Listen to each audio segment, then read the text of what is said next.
Friday. Hey everybody, how are we doing? Woohoo! Well, what can I say? Football's not coming home, but there we go. We're over it. We don't care about that anymore anyway. That's kind of, so last week's news. It really is. That's strange. I'm looking up here. I've just spotted a massive, great big cobweb. Blimey, I'll have to sort that out a little bit later. Hopefully it doesn't come down later. It's like something out of the inside. It's massive. Blimey, I need to get some dusting done in my studio. I really do. But anyway, how are you all doing? I mean, I don't know about you lovely lot, but I've had a stonking cool day. I've been down the beach. I really have. Honestly, I've had so much fun. It's been a brilliant day. It really has. I had the day off. I even took my sig fig down there. I even changed him up a little bit as well. What do you reckon of this, eh? How about that? Give the old sig fig a bit of a... Well, he's down the beach. When in Rome, as they say, folks. Do what the Romans do. Anyway, talking of Romans... Actually, we're not going to be talking about Italians tonight. It's probably the only one of the few countries that actually isn't in tonight, folks. We're going to have people in later on from America and New Zealand. We've got people in from Germany, Denmark, Ireland, and even Scotland as well. Bonnie, Scotland. Anyway, this is going to be a really fun one. This is because the really cool thing about this, and this is one of the things I love about London calling, folks, it really is that I can bring people in from everywhere, not just YouTube. Because you know what? There isn't just YouTube out there, folks. You've got people out there in Twitch land, or Twitch, as they like to call them. That's, of course, going to be one of our guests coming on. We've also got someone who's predominantly always on Instagram, and that's going to be our German friend that we've got on. This is a newbie tonight, folks. I'm super excited about that. Anyway, as of course, I'm super excited about seeing you lovely lot out there as well. Anyway, let's say hello to a few people in the chat. I am sorry, folks. We're a little bit late starting off tonight as well. Believe it or not, it wasn't actually my fault, which makes a nice change, in all honesty. It really does. We've got I'm Bored Toys out there. Hello, mate. He's been out there in Canada watching this for about half an hour, I think. He's been kind of just watching the chat. Anyway, good to see you, mate. We got Minark out there. Hello, Minark. How you doing? Got Finn O'Sullivan as well. We got Job Data. Blimey, that's pretty cool, isn't it? Job Data. I wonder what that's all about. Anyway, let me know. Are we being analysed? Who knows? Anyway, we'll find out, folks. It's all part of the fun, isn't it, of being here. And don't forget, folks, got any pictures this week that you want to send in to me and feature on the stream or the show or London Calling, whatever you want to call it. Call it a fiasco if you want to. Of course, you will be mentioned later on in the show. It's as easy as that, folks. It really is. Okay, who else we got out there? We've got Bricky TY. We've got the lovely Lorraine Fox. We've got Fooling with Bricks. How you doing, mate? I tell you what, folks, it's baking as well in England today. It really is a super day to be down at the beach. It really was. I was near Brighton today. What a lovely place. It really is. We've got My Bricks and Me out there. Hello, My Bricks and Me. Great to see you. It really is. Barefoot on bricks. Oh, can you imagine? It felt like it today, folks, when I was walking across the Pebble Beach. It really did. We've got Red Carnage out there. Woohoo! Hello, mate. How are you doing? He is in the house. My Bricks and Me, thank you as well for the countdown. I really do appreciate it. Oh, we've got loads of it. Simon, Mitty, Mama, ABS Bricks. You guys are fantastic. Thank you so much for wanting to be here tonight. It really is good for you to be here. It was good for me that you're here anyway. We've got Redmond out there, and we've got the lovely jubbly Nicoletta as well. I've seen Slug Biker out there. I mean, there's absolutely oodles of you. Anyway, folks, if you've got any questions, do throw them at our panel tonight. We've got some great bods on. If you want to support the channel in any way, shape or form, monetary-wise, throw us a super chat. I'll pop your name on there. I didn't do one last week, so I do apologise. But I will be, I promise you, this weekend, I will throw this out on Instagram, on a story, and popping your names on there as well. So anyway, as always, folks, it isn't all about the money. It really isn't. I wouldn't do it for that, believe me. But I just appreciate the fact that you lovely lot out there are here spending your Friday evening, afternoon, morning, in some cases, Saturday morning with us. It's as simple as that. Anyway, let's start getting a few bods on, shall we? Because we are 5 minutes in. Now, where should I go, folks? Where should I go? I tell you where I'm going to go first. I am going to go over. I'm going to go from England. I'm going to go right. I'm going to go over to the place. How can I put it? The place where Lego was born. It is, of course, Denmark. Let's bring him in, shall we? It is, of course, the wonderful, the man with the talent for growing very long and beautiful beards. It is, of course, the Woodshop Teacher. Hello, mate. Hey, good to see you. How you doing? I'm still here. I'm not sure if I'm melting away, but it's close to. I know I'm melting. I'm baking. I really am. I'm as hot as a hot dog at the moment. I really am. I got. I tell you, I had a shower and I'm already sweating. I need another one. Yeah, I put on a clean T-shirt just 5 minutes before we went on the stream. It's already soaked. I tell you, honestly, folks, it's baking. It really is. I've got to keep moving around just to kind of keep aerated or something like that. It's ridiculous. Being British, we don't have aircon, folks. We don't believe in that. I mean, it wasn't that long ago. People would get into a car and say, "Where's your aircon?" And I'd be like, "Yeah, you pull the window down. That's the aircon." Yeah, exactly. Back in the good old days, Woodshop Teacher. Back in the good old days. Anyway, I'm liking the beard configuration today. I'm really liking that. Looking good, suave and sophisticated. Well, again, because of the heat and the humidity, I need to wash it at least once a day. Blimey, once a day. Can you imagine that, folks? It's like you wouldn't know what to wash first, your beard or your hair. It's crazy. It really is. We got ABS in the house. Hello, ABS. Oh, bricks count. Good to see you, dude. I'm loving the energy. He says abs bricks. Thank you, ABS. Is it ABS bricks or abs bricks? I always think abs bricks. I used to have a 6-pack back in the day when I was running the London Marathon. I need to get back to that as well. I really do, folks. He's a good guy, folks. Cabbage face bricks. Cabbage. Did I say earlier on that you're using something other than Lego and Kobe? Something new? Anyway, let us know a little bit about that, mate. I'm always interested. It's all blocks at the end of the day. I can see he's back on the dad jokes. He is. Oh, he loves his dad jokes. He really does. Evening, everyone. Hello, Lester. Right. Okay. Where are we going to go next? I'm going to go. Right. We're going to come back from mainland Europe. We're going to pop over. We're going to hop over England, and we're going to go to Ireland. And he's a good friend of the channel, folks. He's like, how can I say? I stream with him so often. People might think we're even married. We're like little brothers. We are little brothers. So let's introduce him, shall I? He's, of course, the wonderful. What can I say, folks? He's actually shaved tonight. He must have known. Well, I don't know why he shaved, actually, folks. He doesn't normally shave. He normally.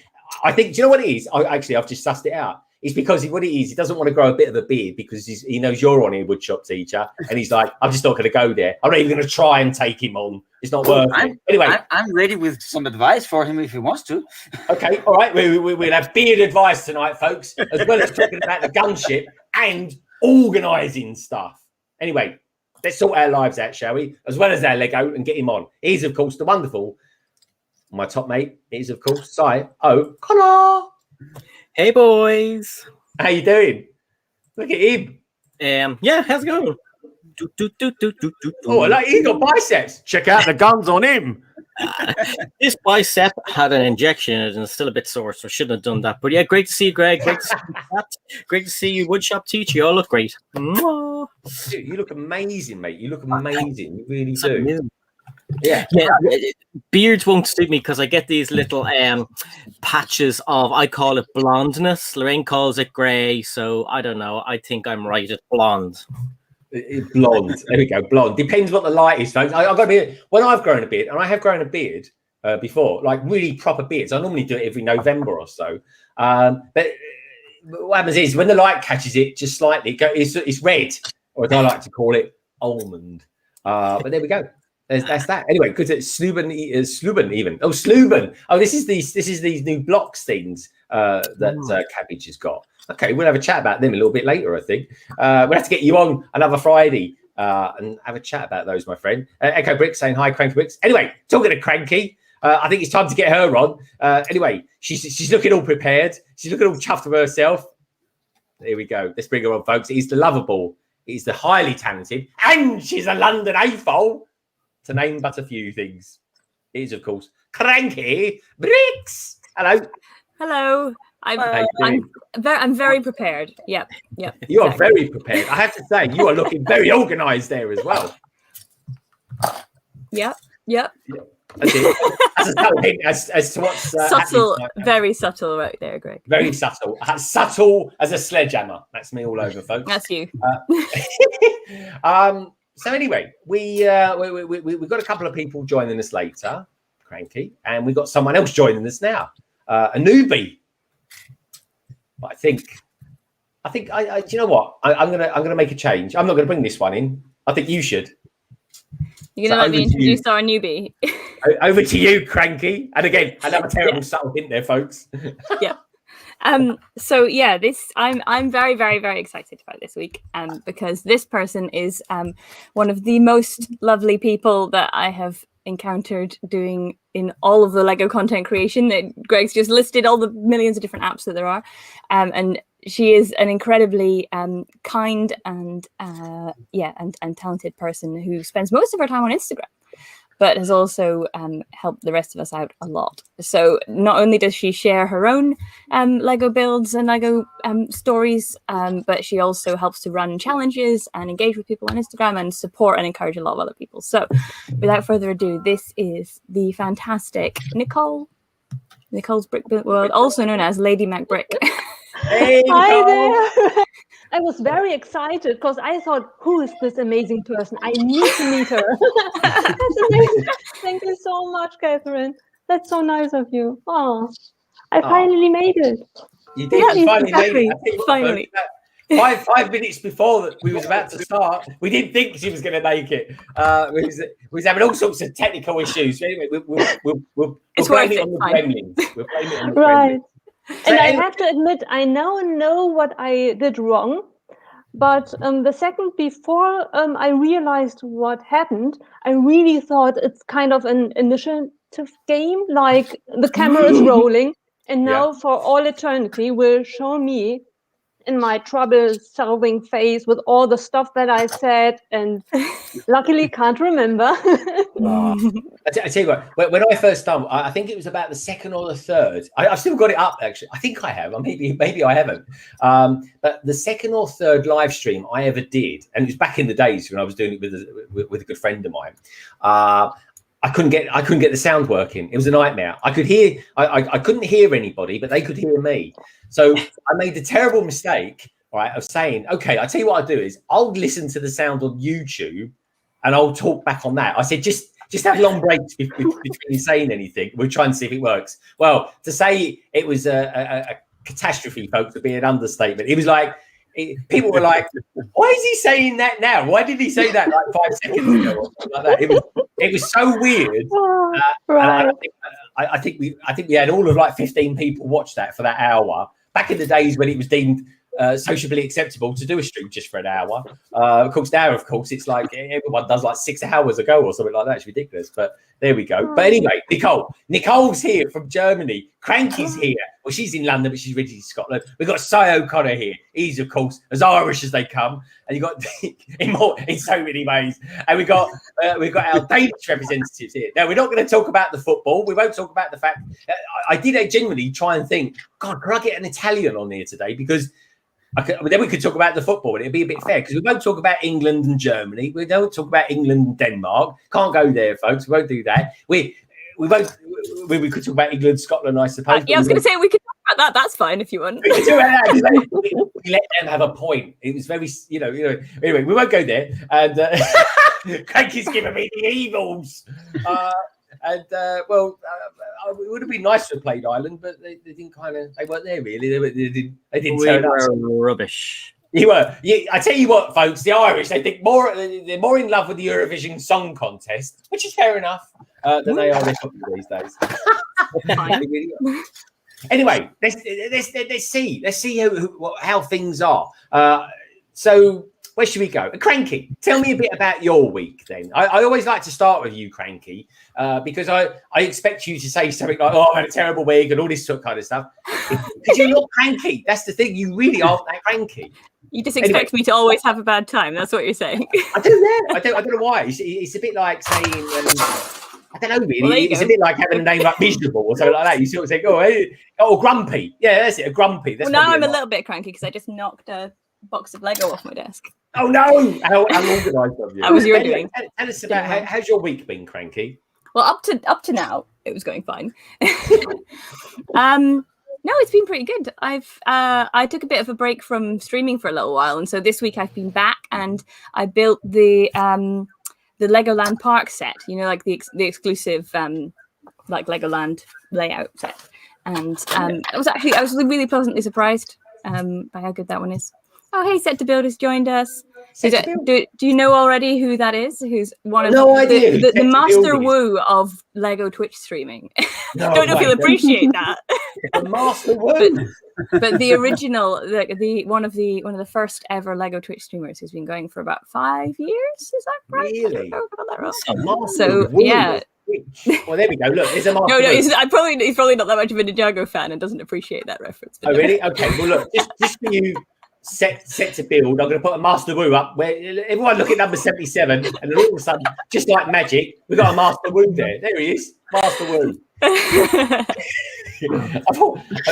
I only used master woo the other day. That's handy. 2 birds, 1 stone, or 2 streams, 1 stone, I should say. But anyway, nice to meet you, Set to Build. Welcome to the LBB family. And one thing I do have to say before Cranky continues telling us all about a lovely week is, do you know what? Check everybody out down in the description below, folks, because these are fine people. They really are, especially this one here and that one over there. We've got on the left, bottom left there, we've got someone who's an Instagrammer, and we've got someone on the bottom right there, and she's a Twitcher. She really is. And I'm not talking about she doesn't do this all day long or something like that, folks. Check it out below, folks, and you'll see. And also as well, you'll see an article down there as well that she wrote for Brickset. How exciting is that? Anyway, we'll come to that a little bit later. We really will. Anyway, lovely to see you, Set to Build. Welcome to the LBB family. And do me one little favour while you're down there checking out everybody down in the description below, folks. Give us a thumbs up because it really helps me do what I do around here. Anyway, over to you, Craig. What was that? I don't remember what I was saying anymore. Talking about Master Woo, Set to Build, probably doesn't appreciate it. Moving on swiftly. I was talking about what did I do this week? I built the Legoland set, which I actually really, really enjoyed, and made lots of imaginary plans to go back to Legoland as soon as everything opens up again, which is complete gamble. But we're all waiting to get back to Billund as soon as we can. So I think that's it. I don't have very many other updates, but I do have a couple of other things coming up in the future, but we can talk about those later. Oh, I like that. A cliffhanger. I love looking ahead. I really do. So, Nicole. Now, Nicole, you're very German. You're not very German. You are German. There's no getting around it, right? In England, right? We used to have an advert on TV. We used to have this advert on TV, and it was about the Renault Clio, but it was French, and it was a papa, so it was a father and his daughter. He just bought her a car, and her name was Nicole, and he always used to say in French. Very nice. But my German's very rusty, I'm afraid. I don't speak very good German anymore. In fact, the last time I was on a stream and I was talking to somebody in German, I got told off about it. But we won't go there. I was just your German was pretty good when you were talking to Promo Bricks. Well, yeah. Well, we call it Promo Bricks. But yeah, no. We will get you there. Give me some time, and your German will be brilliant. Just give me a chance. I can say, thank goodness your German, or rather your English, is excellent. Because we'll go down that. Because anyway, Nicole, actually, I'm not going to say it because I might swear in German by accident. But Nicole, how's your week been? Tell us a little bit about what you've been up to. I'm luckily very well. I don't know if you heard the news. There are strange things happening in Germany. The weather is terrible. Terrible situations for many people. I'm luckily very fortunate. I'm not affected by it at all. No, I've been the same here. Actually, in London, we keep having flash floods, You know what, folks? That's one of the reasons I live on top of the hill. I literally live on top of the hill. And we had flash floods yesterday, right? And believe it or not, folks, you can actually get flash floods on a hill. Because I tell you what, folks, when it floods up here, you know the people at the bottom of the hill are going to get it really bad. But anyway, that's another story. But anyway, we hope everybody out there is safe and well. We really do. Because you wouldn't think it today. It's so hot out there, and it's only going to get hotter in the next few days or so. Poor old Si, he's going to go and sit in a fridge freezer, I think, for the rest of the weekend. Actually, before I came on, I had we have a fridge and freezer combined stand-up thing. I had the 2 doors open. I was standing there going, "Oh my god, I'm so hot." My head like this on the door. Just don't do what they did in Dumb and Dumber when he nicked the panel and his tongue get caught on it. That was hilarious. Watch that scene, folks. It's hilarious. I tell you, well, I didn't think tongues could stretch like that, but there we go. Where are we going with this? Quick, someone help me. Si O'Connor, what have you been up to this week? This week, just making some videos. I had an issue the other day, right? So I made a video and then I put it out, and Lorraine said, "Why'd you turn off your comments?" And I was like, "I didn't turn them off." So went, had a look, comments were off, and I was like, "Oh, for God's sake!" So I contacted. When you go over 1,000, whatever, you're able to have a chat with YouTube. It's really handy. So they said it flags your video because it says there's a minor in the video, and I was like, "Well, the only people who are in it are myself and Emma Saurus on her live stream." So he said, "I'll manually check it." So he checked it and he said, "No, don't see any minors in there." And I was like, "Yeah, I know. It's a guy with a beard, basically, and a woman on a live stream." So he said, the internal team will fix it up for you. But like by that time, it would be no use. The video died a death. But I know it took me 2 days to make, which was annoying. But yeah, 2 days. Greg, I know 2 days. It only takes you 2 minutes. Normally, so I said I put some work into this one, and YouTube messed it up. So I think they may. I think the scan, the kind of scan for minors that YouTube have, might have thought Emily was a kid. So I blame Emily. It's all. She's young, but she ain't that young. You see, I got in touch with her. I videoed her live stream. You see, so I mightn't have been able to tell if it was a real person even.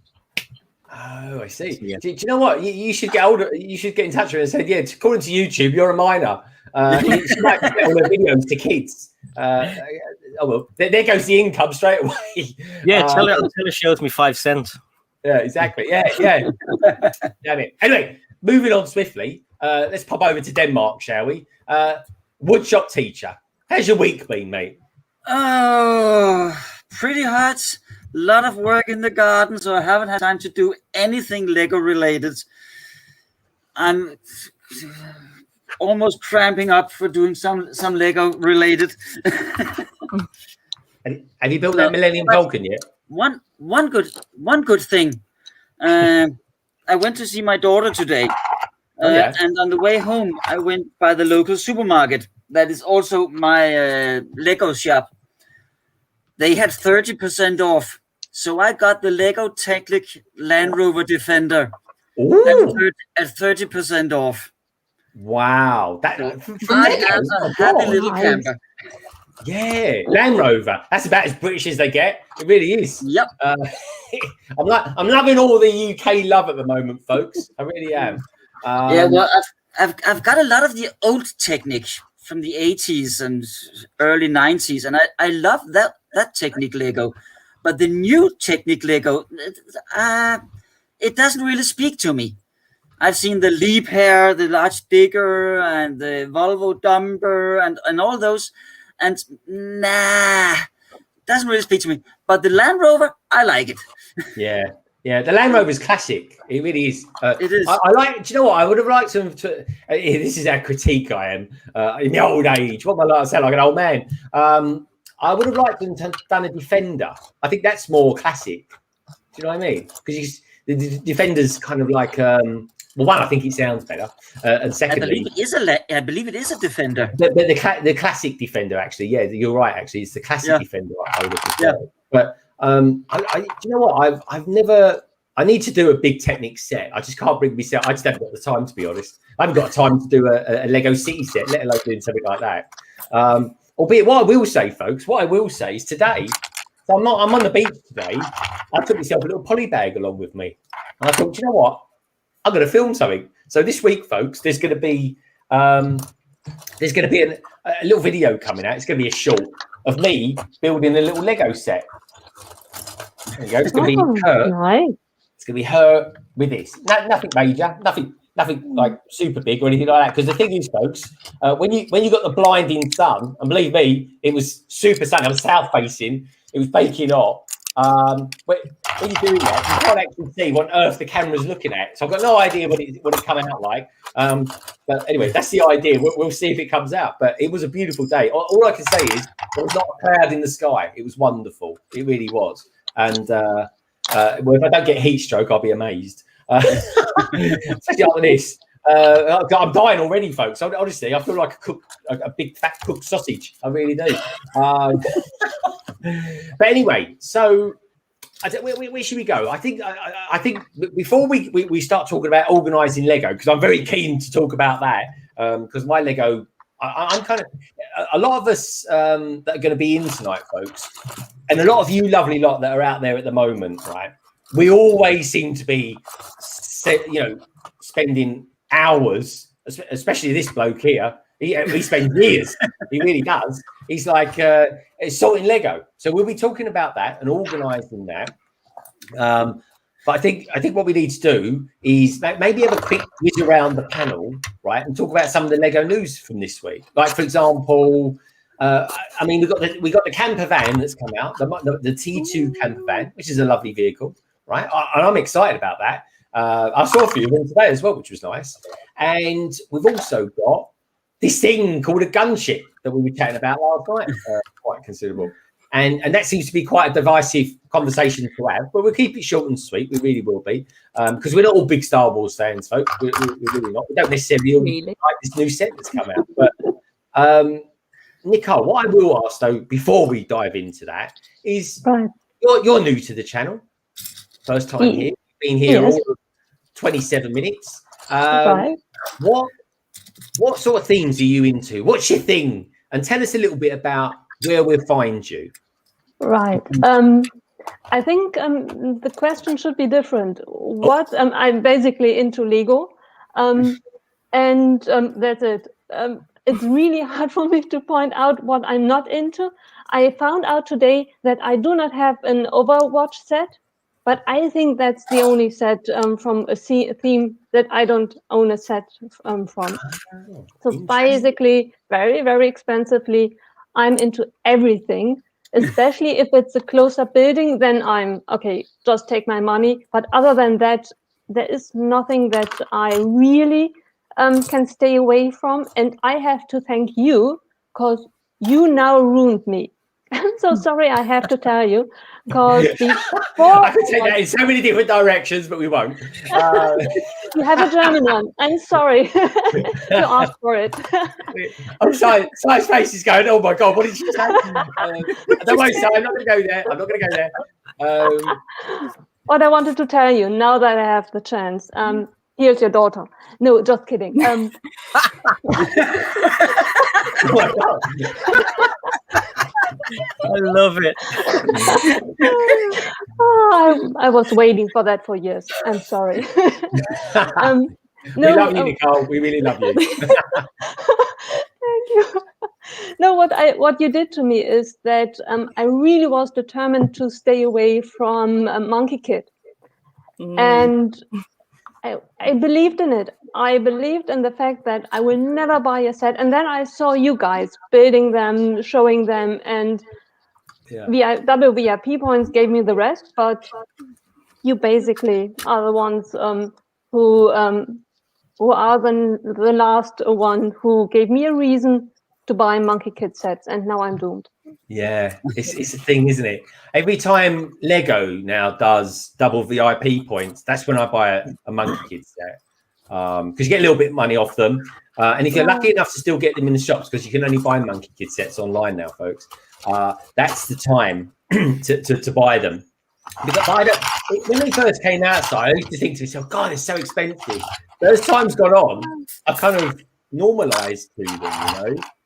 And there are good sets. And this week I got for the double VIP points. I got myself the sandy mech. I like that. I think that's pretty cool. Yeah, so the sandy mech. I've not got the big sandy figure, which I need to get. I really do. But I tell you as well, Nicole. Right now, obviously these things happen. It's like ripples. It really is. And this guy here, Mr. I'm Bored Toys, aka Kevin, from all the way from Canada, he got me into Monkey Kid sets, and so did Thomas from Tech Productions. Bless him. So it's almost like to me. I don't know how you feel about this, Nicole, but to me, it feels like Monkey Kid is more popular now, today, right now, than it ever has been. Right. You know. What, when it was available, you mean? that would be helpful. When it was available, everyone was a bit like, don't know, it's a bit expensive. Don't know, I'd like, get Ninjago or a City Set or something like that. And now it's not there, or as accessible as what it once was. Everyone's kind of, well, not saying everyone's, but people are more like, well, I want Monkey Kid now. Yeah. Same with Hidden Side to some degree, but I think Monkey Kid even more.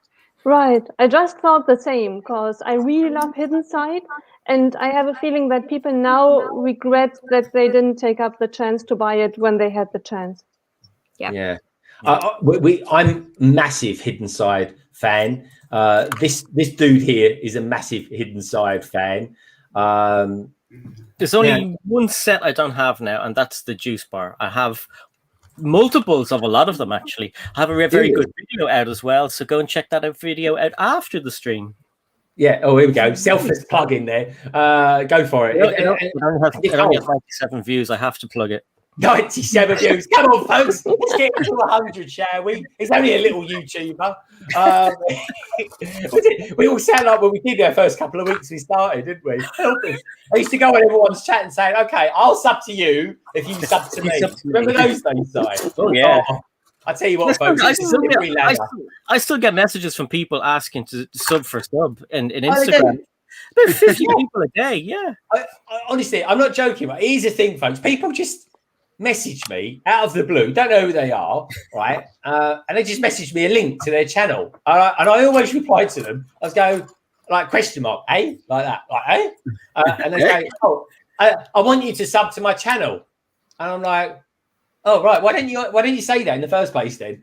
And I said, and I still say to them, I say, okay, I'll sub to you if you sub to me. It's ridiculous, but it's true, folks. It goes on all the time. It really does. Now, I just want to say hello to a few peeps that have popped into the chat. Victoria Fisher, the lovely Victoria Fisher. I was in Blue Water last week, Victoria. I was thinking about you, and I would have messaged you ahead, but I didn't know I was going to be there before about 20 minutes before I actually went there, in all honesty. Anyway, lovely to see you here. We got Simon Moss out there as well. He goes, I'm going to the MK store tomorrow. Now, he's not going to the Monkey Kid store, folks. No. He's going to the Milton Keynes one, just in case you wondered. We got Stewbot out there. Hello, Stewbot. He's saying, evening, Si. Good to see you, dude. And Delicious Food saying, NK love. That's not Milton Keynes love, folks. That is, of course, Monkey Kid love. We got to be very defined what NK stands for in the context. Anyway, Monarch out there saying Monkey Kid. We are all ruined for the theme, Nicole. We really are. Anyway, it's good to know that I'm ruining your wallet, Nicole. It really does. It helps me sleep at night knowing that. But yeah, so okay, so let's go from Monkey Kid to a galaxy far, far away. The gunship. What do we reckon of the gunship then? Big, hurrah yesterday for the gunship. I'm interested to know what peeps out there think about it. So let me know in the chat what you lot think about the gunship. Bearing in mind it's £330, comes with 3,500 pieces, a couple of very standard minifigures as far as I'm concerned. What do you think of it though? Will you get it? Won't you get it? Will you wait for double VIP points? Cranky. I don't think you're much of a Star Wars fan, really, are you? It's not grey. It's got a lot going for it because it's not grey. Not sure I have any other thoughts on it than that. Okay, so it's not grey. £30, not going to buy it. Yeah, it's expensive. It really is. When you think of you could buy, 2 modulars. 2 modular. Yep. Exactly. Yeah, there is that, folks. It's like, I could double my city size by doing that. I don't know what the people who know a lot more about the actual subject matter think, but at least from a distance, it looks pretty, like the shape, the shape looked pretty good. It feels like they've got the sort of like the overall proportions and the shape of it looked really good. Given that it's such a complex shape, I was quite impressed that it looked anything like it. But I've no idea if maybe there's loads of things wrong with it that I just don't know about. I don't know. What does everyone else think? Okay, well, what do you think, Nicole?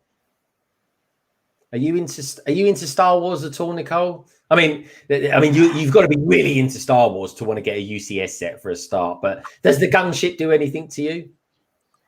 I'm tempted to turn my camera because if I look to the right, there is a Death Star sitting, and I see the Razor Quest, and I'm a Star Trek fan would probably be too much. I like the movies. I go to the theater when a new one comes out. I'm in favor of it, but I'm not a diehard fan. No, but you appreciate the sets. Yeah, you appreciate the sets. I love the fact that I love the fact you actually called it Star Trek for a second there. I don't think anyone caught that. That's my influence. I'm just like sending vibes that way. Yeah. I can honestly say that is the best answer I've ever had to a Star Wars question. Someone answering it. I'm a Star Trek fan. Doesn't get much better than that. The biggest Star Wars fan in the world answers it with a Star Trek answer. Fan dabby dozy. Love it. Keep it up. The truth comes out eventually. What can I say? Yeah, I think that is the most diplomatic way of saying, nah, not going to get that. Beat me up, Scotty. Anyway, on that bombshell. But speaking of it, we really have then, I think it's official now. We have to talk about Star Wars. Now I'm mixing it up already. My reputation is ruined. Okay, we have to talk about Star Trek as well, because there are exciting news about Star Trek as well. And Cranky? Is it? Well, I don't know. This is rumors, right? To you. Does anybody know anything more? But I think we started that rumor last night on the live stream, maybe. Because somebody said that because there's a Playmobil Star Trek set come out recently, and someone said that because of that, it means that Mega Bloks don't have the Star Trek license anymore, which means that Lego could. But I don't know if that was said by someone who actually knows anything about how these things work. So I saw a video. A common friend of ours gave us the hint, and I checked it briefly out. It is an official YouTube video, and the person who did it is from the company. I know him by sight, not personally, but I know that he is an official representative of the company. And he is definitely rigid. And what he showed was amazing. My money is gone. Lego, I'm sorry. I really didn't believe till an hour ago that this would be possible. But someone is trying to give you a run of your money for your money. What he showed is amazing. Yeah. Well, I tell you what. We should theorize what we would like to see from a Star Trek set. Later on, we'll come back to that, folks. We will warp factor 9 into that one. We really will, because I tell you what, I would, and let me know out there, folks. I don't know what the easiest way. Give us a thumbs up if you'd like to see a Star Trek theme, or just say yes to Star Trek or something like that. I personally would love it. I really, really would. I mean, give me the Starship Enterprise in Lego form, which I built, by the way, folks. If anyone's interested, which one? Here we go. That sounds like someone who knows their Star Trek. All of a sudden, I'm on the spot there. Now I know what it's like to feel like Cranky every time she comes on the street. Yeah, every time I'm here when you're talking about football and Star Wars and everything else. And Transformers. I make you asked Nicole what her favorite Transformer is yet. Cranky comes on every single stream that I know she's going to feel very uncomfortable on. And no, I don't really. Because you make it that way on purpose. What can I talk about this week? And I thought, what do I know that Cranky likes talking about? I know. And that was it. And that was it. I was hook, line, and sinker straight away there, folks. She was, which I'm really pleased about, actually, because I got to admit, honestly, folks, I love Cranky being on. I really, really do. Anyway, okay. So going back to the question, I should have been an MP. I got out of that lovely, didn't I? My favourite version of the Enterprise is the Star Trek: The Motion Picture, the refit version. That's it. Look at that. Now, now the question is, folks, is that a face that agrees with me, or is it a face that completely disagrees with me? But that's my favorite one. I'm trying to think. I can't remember their name. I'll have to remember their name later. There's somebody who's done instructions for Brickset is picking up on Craigster's approach, passing on things. But someone's done instructions for an original series enterprise. But no, I want a modern series. I want a next generation enterprise. I'm not kidding, Mike. One of my favorite short videos I've ever done. It's my go-to one. I think it has had about 7,000 views on it, which for shorts isn't brilliant, but it's not bad neither. Good. And that is, I actually built the Enterprise, the refit Enterprise. I'm right at the end of it, because if anyone watches my shorts, folks, then they're anything but short. They're all about 59 seconds long. They really are. And I make a point of that as well, just to make people like him laugh. That's why I do it. And basically, right at the end of it, you've got Captain Kirk giving a cheeky little wink to the screen. And do you know what? It's one of my favourite little bits that I've ever done. And it's Star Trek. And do you know what? I didn't even monetize it. So I used the motion picture, which was then later used for the Next Generation music.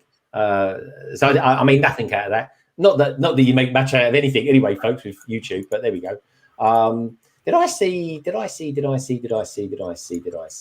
didn't. Must admit, I'm making it up. I'm seeing things. So that's Star Trek. We'll come back to that a little bit later. What were we talking about? We're talking about gunships. What are we talking about? Gunship. Yeah. How do we go? Gunships. Oh, that was it. Yeah, Nicole's answer. That was it. Brilliantly done. I love that. Well, so popping over to Denmark, you have a UCS Millennium Falcon. It might not be built in this millennium, folks, mind you, the way he's going. What did you think of the gunship? Woodshop Teacher, gunship. What's your thoughts on that, dude?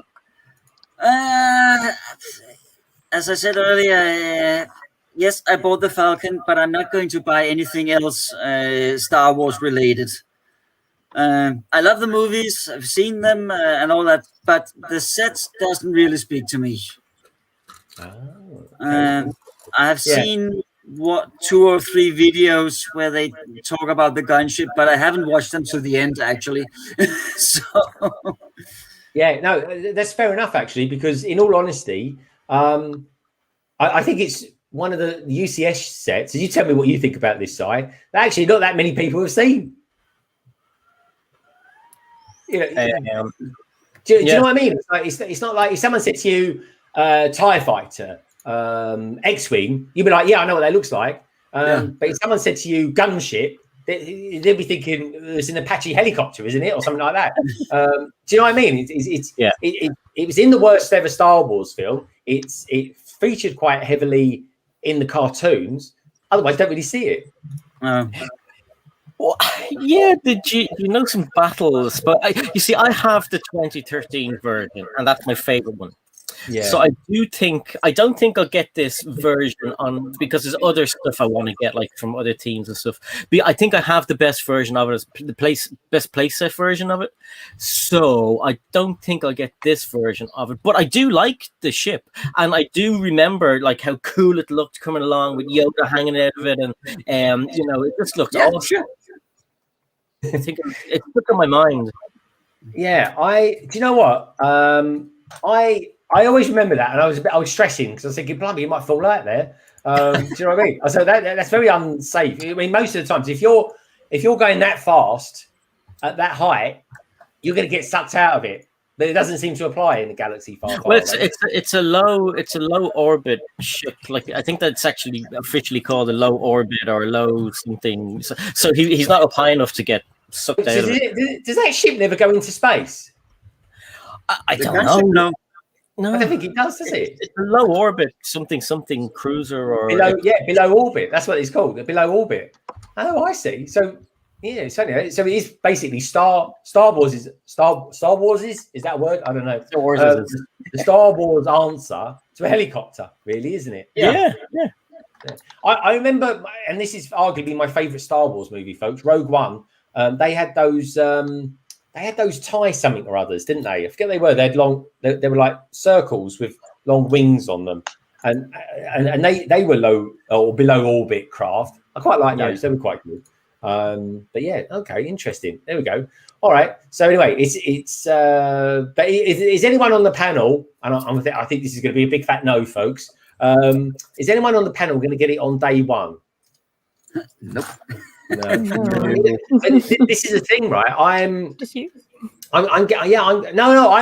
might not get it, Cranky, because one thing is I've not got a big love for the set. I really haven't. I do fancy getting it, but I sort of think to myself, well, do you know what? It's £330, right? For another £200, I could wait for the Millennium Falcon to discount, and I could buy it then. I could buy that, and it doesn't matter. You could ask your nan, your grandma, right? Your great grandma. You could ask. You said to your great grandma, Millennium Falcon. She'd go, "Oh yeah, it's off that. It's off that Star Trek film, isn't it?" Right? If you said to your great grandma, you said gunship, she'd be like, "What are you talking about?" She'll say, "Oh, that's off of whatever Stargate or something." It would take you about 20 years to build the Falcon, though. 20 years, bloody that from Cranky, folks, that's a compliment. That's a compliment. That was. I'm pretty sure, Greg, that if I asked any of my grandmothers who are dead by now and said gunship, they would talk about the Battle of Britain. The Battle of Britain, blimey! Did they have gunships back then? Blimey, let's go back. I was in the beach I was at today. My brother lives in Boston. And he says to me, what beach are you on? I was on Ferring Beach, folks. That's Ferring. He goes to me, that's a really nice Saxon beach, that is. Okay. What? Anyway, that's it. My brother, you think my brother was a history teacher or something like that? He's just Googled it to see where we are. He's probably come up Wikipedia, Ferring Beach, Saxon Beach or something like that.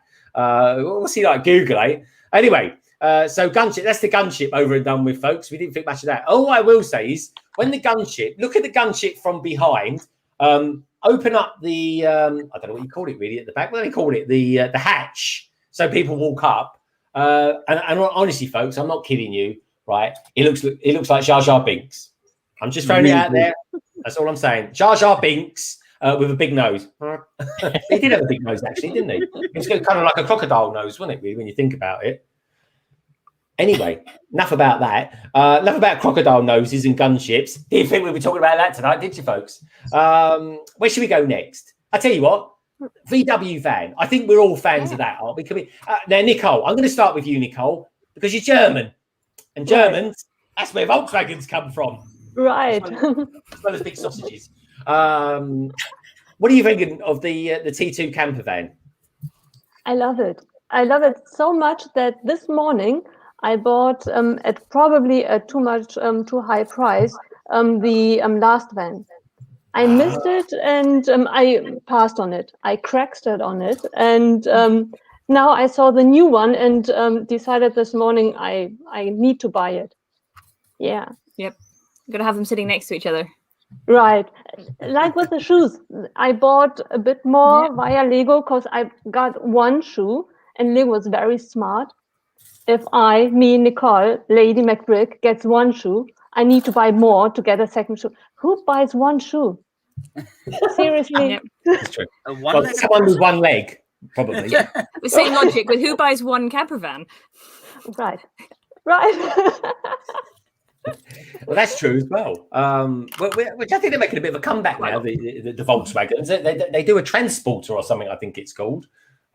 Which is kind of cool. So sounds like a dodgy 90s film, doesn't it, folks? But anyway, that's I like it. I think it's all right as well. I like the colour. I haven't really looked into it too deep. Well, maybe we'll have a look at it in just a moment. Woodshop Teacher, what do you think of that new camper van? I like it. And I'm considering whether to buy it or not. Again, those are large models. I like them, but I don't have the room. Yeah, that is a thing as well. So it's under consideration whether I want it or not. at the moment. Yeah, that's cool. That's cool. Well, it's going to be around. If it's anything like the last one, folks, it'll be around for 10 years. Yeah. Well, what are you at? You lovely lot out there? Are you going to get the van? Just say put it out there, van or something like that. If you think you're going to get it, give us a van. If you don't think you're going to get the van, then well, don't say anything really. Put car if you fancy that. Just so we know. I'm going to try and put a survey up in a minute as well, folks. I was running out of time just before it. We'll put a survey up. But I'm kind of interested to know something. It's something I normally do. I normally do a video. I might do a live format version, but we'll see. See what you lovely lot think about it. Well, we had someone pop in and then they popped out again. Anyway, we'll wait for them to come back. What about you, Si? What's your thoughts on the camper van?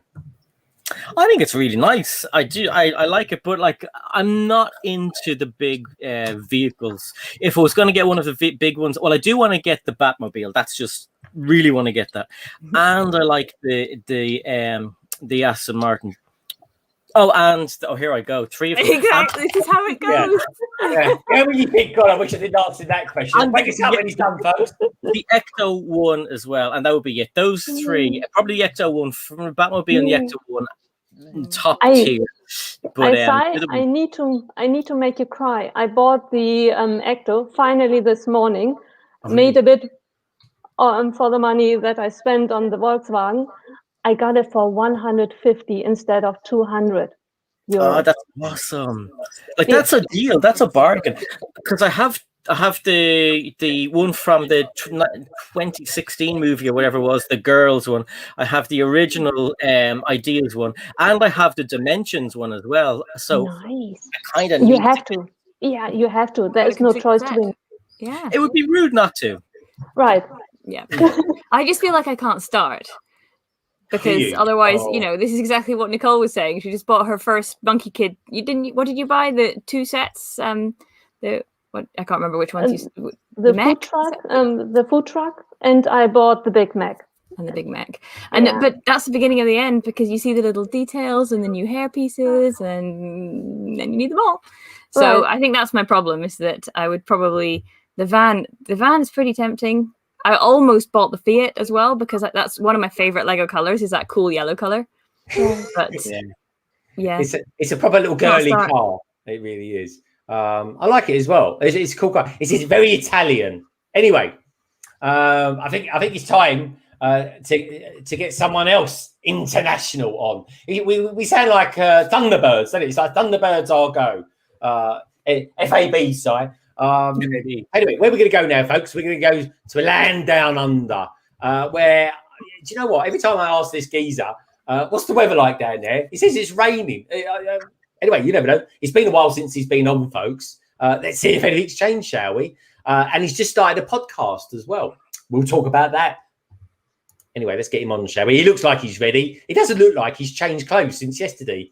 But anyway, let's bring him on. We can chat all about it. You can't mistake him, folks. He's got a wicked hat as well as a wicked sense of humour as well. It is, of course, Richard, all the way from New Zealand, a.k.a. BrickScene. Hello, mate. Good morning, sunshine.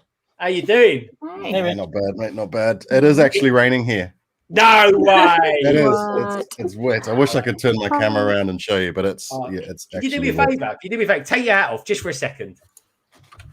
He's a baby. He's a baby.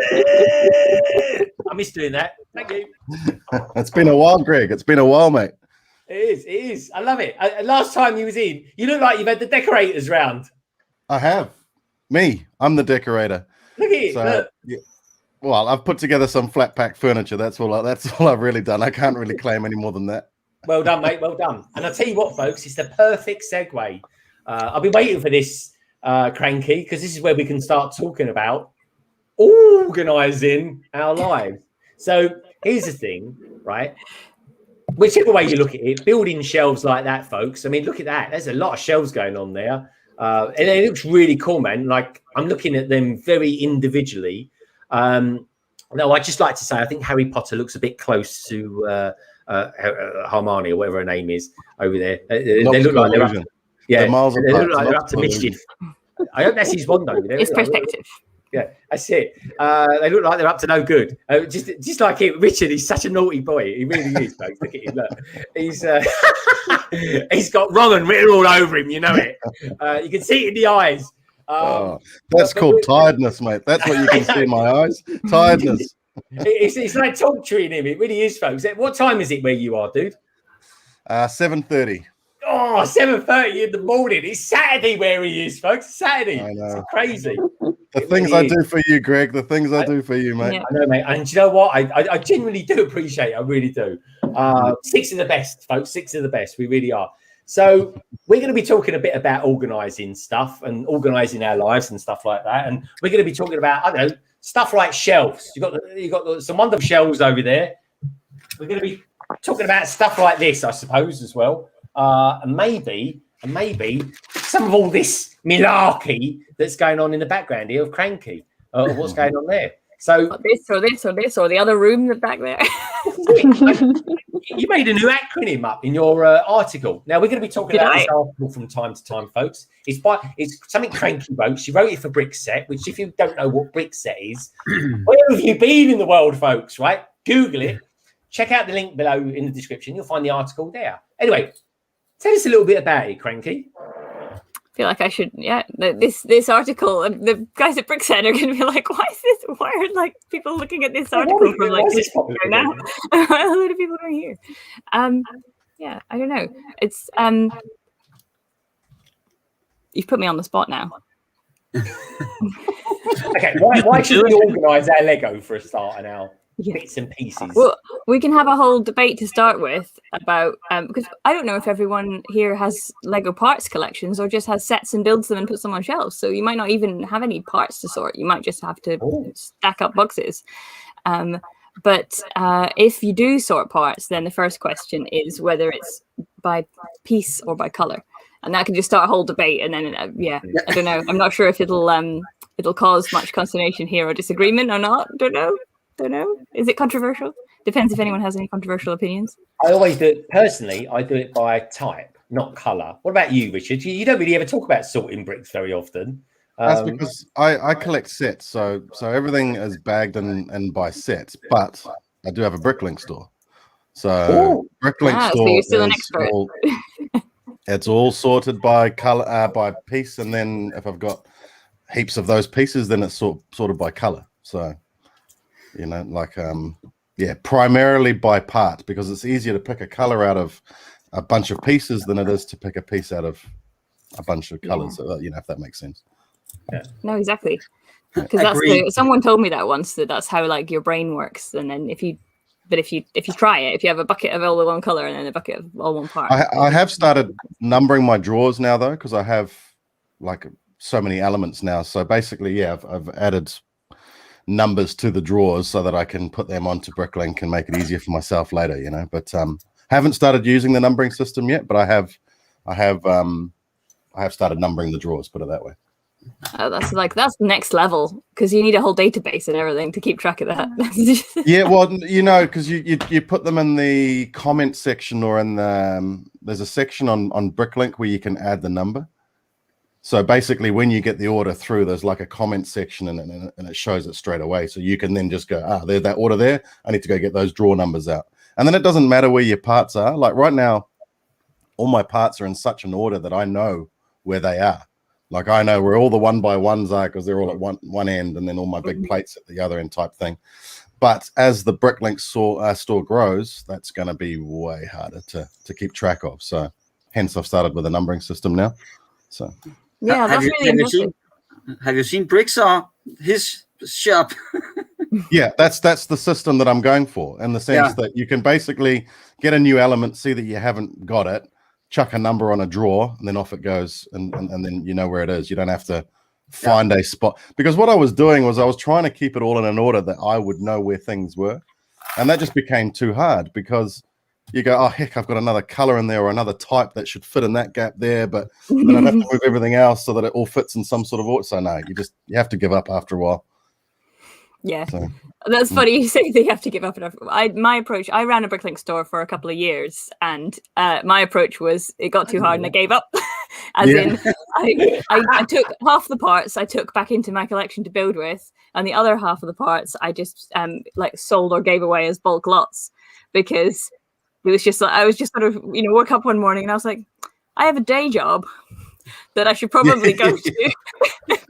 Well, I started my Bricklink store during COVID, while we're in lockdown, because I run a business that's, well, my biggest client is heavily dependent on the international air travel side of things. So we kind of lost about 90% of our business overnight. So I was like, well, what else can I do from home? Because I still need to kind of do the work for the clients that are still sending us work. So I needed something else to do. And it was only natural that I just started playing a bit more with Lego, I guess. So, how did you? Okay, so if you normally buy the sets and display them, Richard, how did you then get this surplus amount of Lego to then throw into the store? I specifically bought $5,000 worth of Lego to put into the store. Oh, nice. Yeah, nice. So I did it on purpose. And then what I had to do as well is I had to buy sets that I already had, because if I didn't have them, then I'd be tempted to open them, build them, and keep them myself. So I went out and bought a whole bunch of stuff that I already had, and I've chucked it into the store. I've actually got a bunch of other stuff now that I've been sitting on for a while that I know that I'm just not going to build. So I'm like, right, you can go in the store as well. So yeah, it's been pretty quiet though, because I kind of let a few sales happen and then I didn't restock. So it's kind of just, it's gone a little bit quieter. Whether that's sort of coinciding with people going back to work as well, I don't know, but it's pretty quiet at the moment, and I kind of like that. So, the only parts that I have would be some stuff that I bought specifically from like Bricks and Pieces. But I found, and Greg, you must have by now, because we've been doing the backlog for what, 20? How many are we on? 20 something? 27? Yeah, 27 years it feels like. 27 years. How long it takes you to build sets. Greg, have you found that after 27 weeks, you've built up a load of spare parts from the boxes, plus all the stuff you've left over from other sets you've built? Like, so I went from having like nothing to having loads of extra parts that I didn't even have to buy. So I had to buy like a thing from IKEA to put it all into, and it's nearly full. That's how it starts. Yeah, it's horrible. Yes, so horrible. It's horrible having to spend money on something other than the product itself. It's like, oh, damn it, I better go and buy more storage drawers. Yeah, that eats into it. I don't know. I've just learned to love it, and then it's good. I love like colorful drawers and I mean, it's terrifying, the ratio of how much time and money you spend on the drawers versus the Lego. But if you just enjoy the drawer, like storage is just another hobby, right? Yeah. Sort of. Yeah. I mean, a necessary evil, I'd call it. I'm definitely with you when it comes to colourful drawers. I love colourful drawers as well. But anyway, you won't like mine. I do. And there's an acronym that you made up in your article. But anyway, it's time. Hold that thought there, Cranky. Hold that thought. We'll come back to your colourful drawers in just a minute. Let's bring this lovely lady on. In fact, this lovely lady, folks, she does so much organising that she's got absolutely tons of Lego organised behind her. Putting us all to shame, she is. Anyway, this person you'll find, generally speaking, on Cranky Tricky Bricks' channel. Sorry, Cranky. I meant to say Tricky. Different bricks. Cranky came out. The thing is, right, when I think Cranky, right, I'm trying to do a segue here. It's terrible. Cranky is synonymous with this person because they're really good friends, and it's really nice when you see them together because they kind of all light up. It's nice to see. It really is, folks. It's synergy. We love a bit of synergy around here. Anyway, I'm waffling on a bit. Let's get her on, shall we? It is, of course, Holly, who will you find, generally speaking, on a Sunday on Tricky Bricks' channel. And here she is. Hello. Ahoy, everyone. Hey. Hi, Holly. I'm sometimes on Creaky Bricks too. I'm usually in the chat, but yeah, I'm there. I'm everywhere. That is true. One day you'll be physically there. Yeah. I'm going to be the perfect gentleman. So let me pop down here. You can go there. We'll stick him up there. Because at the top there, sorry folks, I didn't get the memo, boys, about wearing black today, so I do apologise. I'm wearing very dark grey. Oh, you dark grey? Black or very dark grey. You're gonna sweat in that, Richard, and you know it. Sweaty boobs. I love that stream. Best stream of the year, that is, I tell you. The little girls versus boys up here too. Look at those. Well, girls versus boys. There we go. Well, you sandwiched between us there, you are. So anyway. Just like you like it. We're talking about organising. Oh, my head is going all over the show. So we're talking about organising things. Cranky, right? Where would you start? Would you say, right, I'm gonna start doing colours first, and then maybe if the collection gets so vast and out of control and silly, which let's face it, folks, it will do because we're all into Lego. Would you say do it colour first, or just start as you mean to go on and do it by type? Well, but like I think it's just up to the individual person, and I feel like a lot of people go through a similar journey with the amount of yes. Did you see? I quite enjoyed the Brick Stage Pass comment. Dangerous. We're all ganging up on you now, Greg. Well, that's why I'm down here, folks. I'm just holding everyone up. Yep. Carried. I think that, but you have to do it based on the size and types of collection that you've got. Okay. Like you can't. Like I definitely could be accused of previously like trying to say what the best way is or isn't to do it, but it's like that's not true at all. It's just what do you use your bricks for, and how do you want to find, like, where do you want to find them? How does your mind work with wanting, like, needing to know where a certain piece is? And that's why I'm constantly resorting and reorganizing everything, because I just need to know, like, mentally, right, that's the type of part that I need, and that's the other one. And it's most of my stuff is sorted by piece, or like by type of piece. Sort of like originally I would just have like all modified plates all together and like all roundish things together, because you don't have that much. And now it's like individual, you know, one.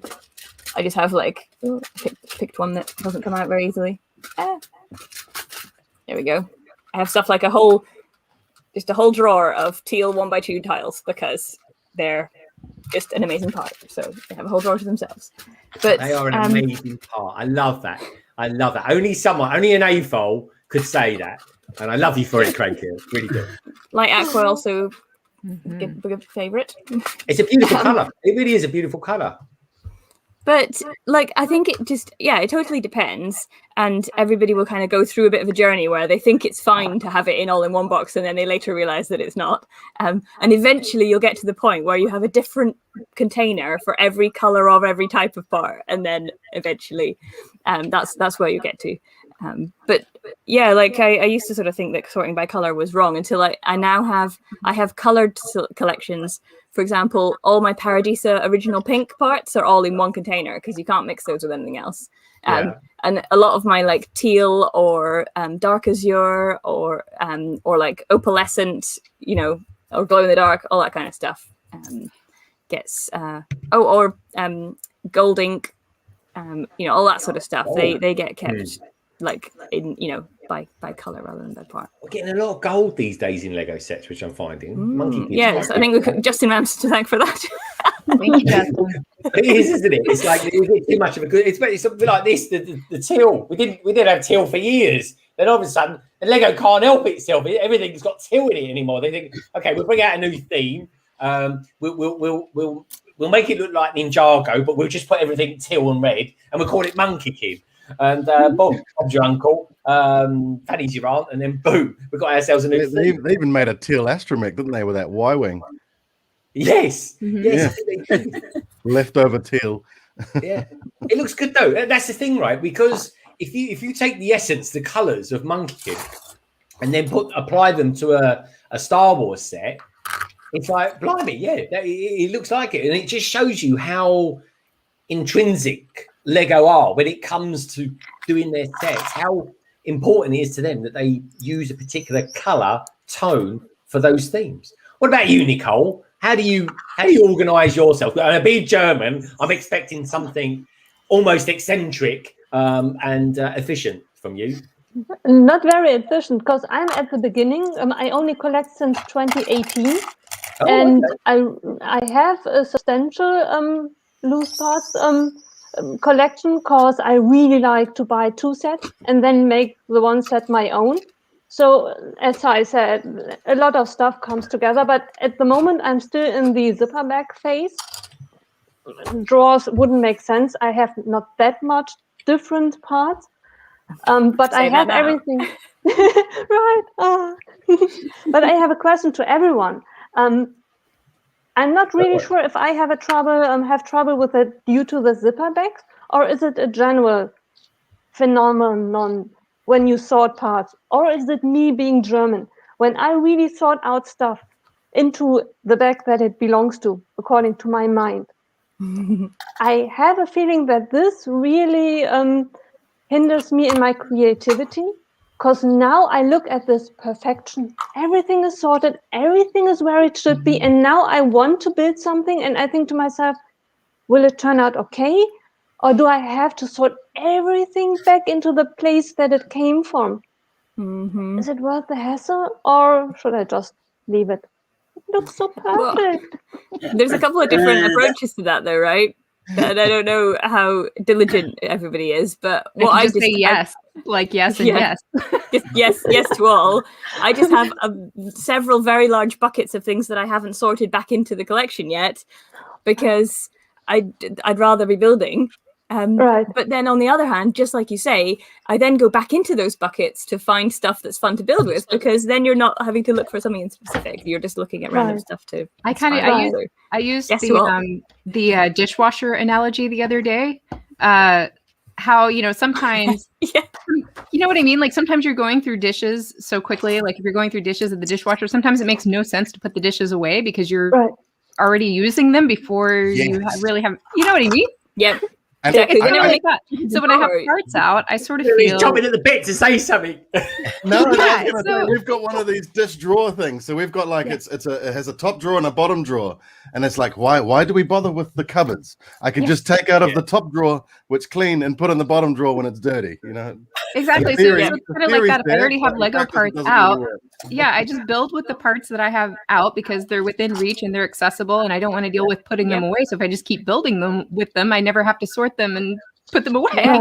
And that's one of the biggest problems, isn't it?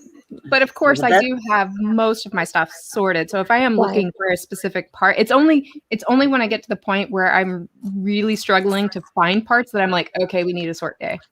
Right. I need a sort year. I think that's the problem. That's one of the reasons why I like. I love to do my mocks in a digital designer, because I have all the bricks available on the screen, and I can build freely. I can take bricks out in the inside a build and so on. And once I'm satisfied with the build, then I can go to my drawers and pick out all the pieces that I want. Because I can make a list of which pieces I need to make the mock that I've been done on the computer. Right. I'm worse than you are, though, because the whole beauty of digital design for me is that I can then just order the parts that I need for the build, and then it's just this continuing cycle of acquiring parts for the purpose that I need them, and then I don't even have to go through the stash. I'll do that, and I'll do the building on the computer, print out the pieces that I need, go to my drawers, figure out, hey, I'm missing 10 of those and 5 of those, and then just order the ones that I need to finish it. Yeah, there's a few parts. Like if I know I have a lot of something, like if I have a ton of 1x2 plates in black, that might be something that I don't order more of. But then again, I might, because I just might, like, depending on the size of my build and how many parts I need, it's usually a pretty moderate size design. And so I just kind of order everything because I just assume I'll use it or need it at some point anyway. And then I know that, like, when it's time to build, I have all the parts and I don't have to, because if I only order parts I think I need and then I go to start rummaging for things, that's such a time suck, like, to make sure that you have the inventory. So it's easier for me to just order it all, unless there's very special expensive pieces that I'm like, oh, I already know I have this. There's no need to order any more of those. That's about it. I'll probably do that, because right now I'm working on a police station mock, and I need windows, and I know that I need 15 of one kind of windows and 10 of another kind, but I'll probably order 20 of each kind, because then I know I got to finish the building and I got a few more in the stash then. Yeah, you always. Have you got it to hand? Have you got it to hand? The mock you're working on, Woodshop, or is it just kind of behind you? It's over there. I can. Let's see. I'm loving the Lego table. You made that, didn't you? The table, yes. Yeah. He's not called the Woodshop Teacher. Yeah, for no reason. Nothing, you know. Aaron's comment in the chat I quite liked. That's how I feel about it. That Aaron's an engineer that works with modeling software, so it feels too much like work. And sometimes it does. I don't like digital building because it's what my day job. Pretty. That's amazing. I'm working at the moment. If there's anyone watching from the mockumentary stream, eat your heart out.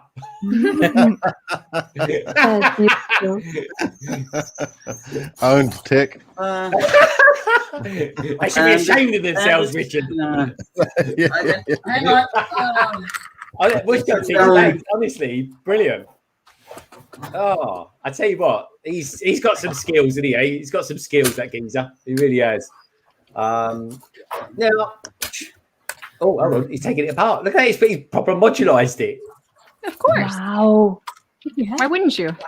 I'm loving Why wouldn't you? Why wouldn't you? What's the point of building it inside and never putting it out again? Even got a small armory. Ooh. Nice. Wow, I like it. It's really nice. Really nice. Is it based on any particular police station you know of, without sounding too weird? It's based on 3 different police station mocks that I have seen. Jangrix made one, and who are the 2 others? They all 3 made police station mocks that looked very much similar, and I just took ideas from those 3 and put into my idea. Yeah, I love it. Honestly, That's amazing. It is amazing. Honestly, folks, I can't wait it to also see. means that once I get the police station modular, this year's modular, I plan to, because I like my own police station, but I want the modular, so I plan to buy 2 and then remock those 2 into a hospital. Nice. Oh, nice idea. I got to be honest. I like the outside of the police station part. It's really nice. Yeah, good architect. But Woodshop Teacher, right? Let me. This is. Tell me what you think about this in the chat, because you're probably going to hate me for saying this, and the panel as well. Honestly, right, with the police station, with the 2021 police station modular, take away above the door the sign that says police. It could be anything. I'm going to make mine into a museum. I was going to say that. Great idea. I'll race Great you. idea. Oh. So in 10 years' time, neither of us will have done it. Yeah. Right. Eventually. I still want to turn it into a hotel, because I really believe now we get a friend's hotel, and I'm really happy about it, because I really think Lego should make a hotel, a modular hotel. I think that's kind of what the cafe corner was supposed to sort of be, even though it said, because I mean, it does say hotel on the side. It does say hotel, but there's nothing on the upper floors. Yeah. There's nothing in it at all. And there are 2 friends' hotels, so Right. They're just not. I mean, you can make them modular.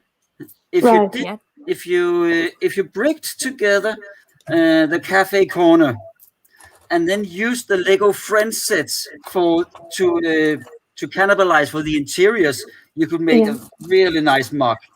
Nice. Yeah, great idea. Yeah, it is a very cool idea. Now, Holly, lovely Holly. What are you building, actually? Because you've got your hands full of Lego, and I'm thinking, what is she doing? Is she building or deconstructing? What's going on there? I'm building that beautiful typewriter that's been sitting on my table for like a couple of weeks. Oh, wow, almost done. I love the color. Wow. I love the I color. do too. If you sorry, because I always like to look for things. I'm a patterns person. So turn it around, Holly. Turn it around how you was just showing it. That's it. Keep going. Now, that's it. Hold it down. Does it look happy? It looks like it's got 2 big eyes. Oh yeah. It's got a big smile. It's got a lot of teeth. It's got more teeth than a shark. It's cool, isn't it? Now, I was talking to Tricky Bricks about this, right? And he says he loves it, but the one thing he doesn't like about it is there's something about the keys. They rotate or something rather. Yeah, not as bad as I expected. There's a little bit of friction there. It doesn't take much to twist them. Like once you've twisted them a couple of times, they're going to loosen up. So like anything else, just like a average Lego set, just try not to touch it, right? This is true. Don't play with it or anything. It's ridiculous. I like it though, but have you does it, like when you literally press it, do you get like a feedback that it's almost typing something? Yeah, of course. Yeah, it's interesting because the top keys are of course a little bit tighter just because of the position that they're in. Yeah, it even sounds like a typewriter. Oh, look at that. Amazing. Yep. It is good, pretty isn't it? Clever. I couldn't even wrap my head. I mean, I'm not terrible at Technic building, but in making this assembly, my head exploded. I could not believe some of the things, and that tapping sound is just plastic against plastic. It's just this piece on a spring essentially hitting this. It is good. It is designed by Steve. Is it McGuinness or Guinness? There's McGuinness, isn't it, Si? The fan design was by Steve Guinness, and then it was Wes and cool. James. I think that were the Lego designers on it. Yeah, I like that. Have you got a mirror there to your left? Is that a mirror? No. It's very reflective to your left. That's it. That's it. There, you're looking at it. That's it. There. Oh, it's the side of my microphone. Oh, I see. It's really reflective. It's like a Cylon or something. I've got headphones that like. Look at that. It's real posh. That one. That's like retro style. What make is that? Do you know what it is? It's my husband's the audio engineer, so he's the one that kind of sets us up for me. Oh, he's got an audio engineer. Yeah, she's so fancy. Keep me in house. A Vantone is the name of it. A Vantone. Oh, I like that. I like that. Tell your husband's got very good taste. He does have very good taste. Yeah. Well, we knew that already, didn't we? Right? Oh, here we go. Look at that. I'll load the gun. You fire the bullets. I like it. Okay, cool. I'm liking that. Blimey, some people doing some very long chats out there. I'm loving this, folks. Keep them coming, folks. Keep them coming.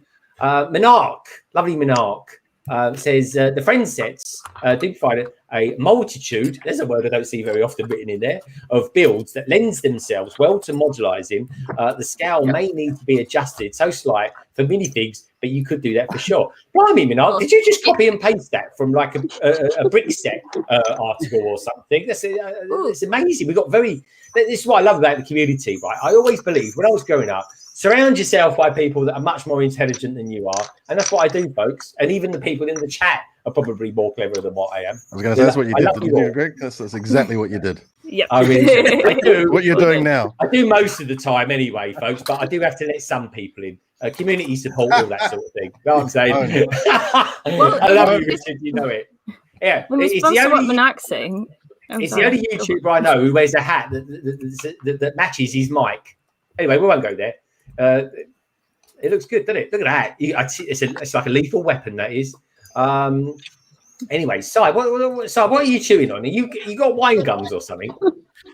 Do you know what? I have wine gums downstairs, but the bag's all sticky for some reason, so I ditched those. And I had a Star Bar and some of these. A Star Bar.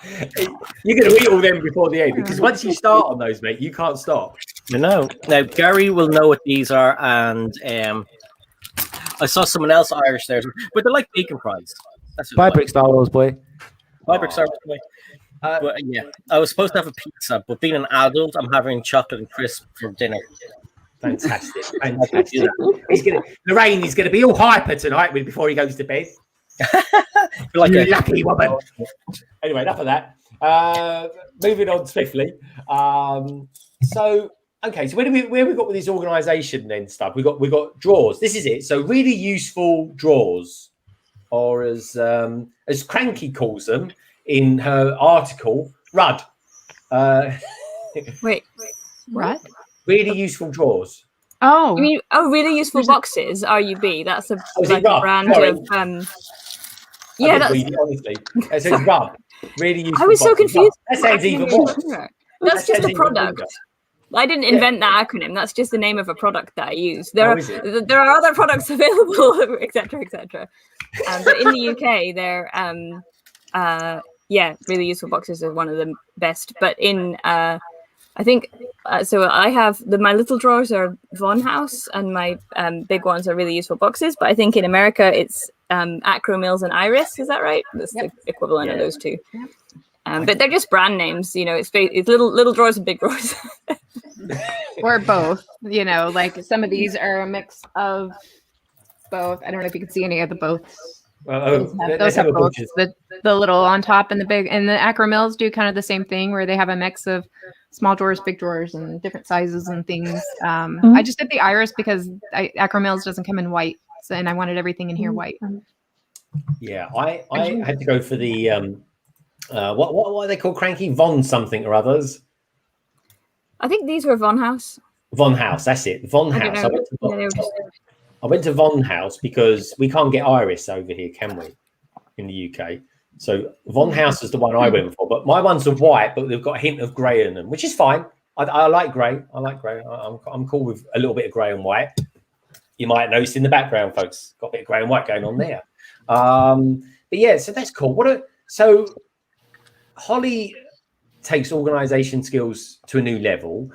BrickScene, he's recently, folks, if anyone's wondering where he's been recently, he's been building all that lot. BrickScene, tell us a little bit about those shelves for sorting out your sets and where you got them from. Okay.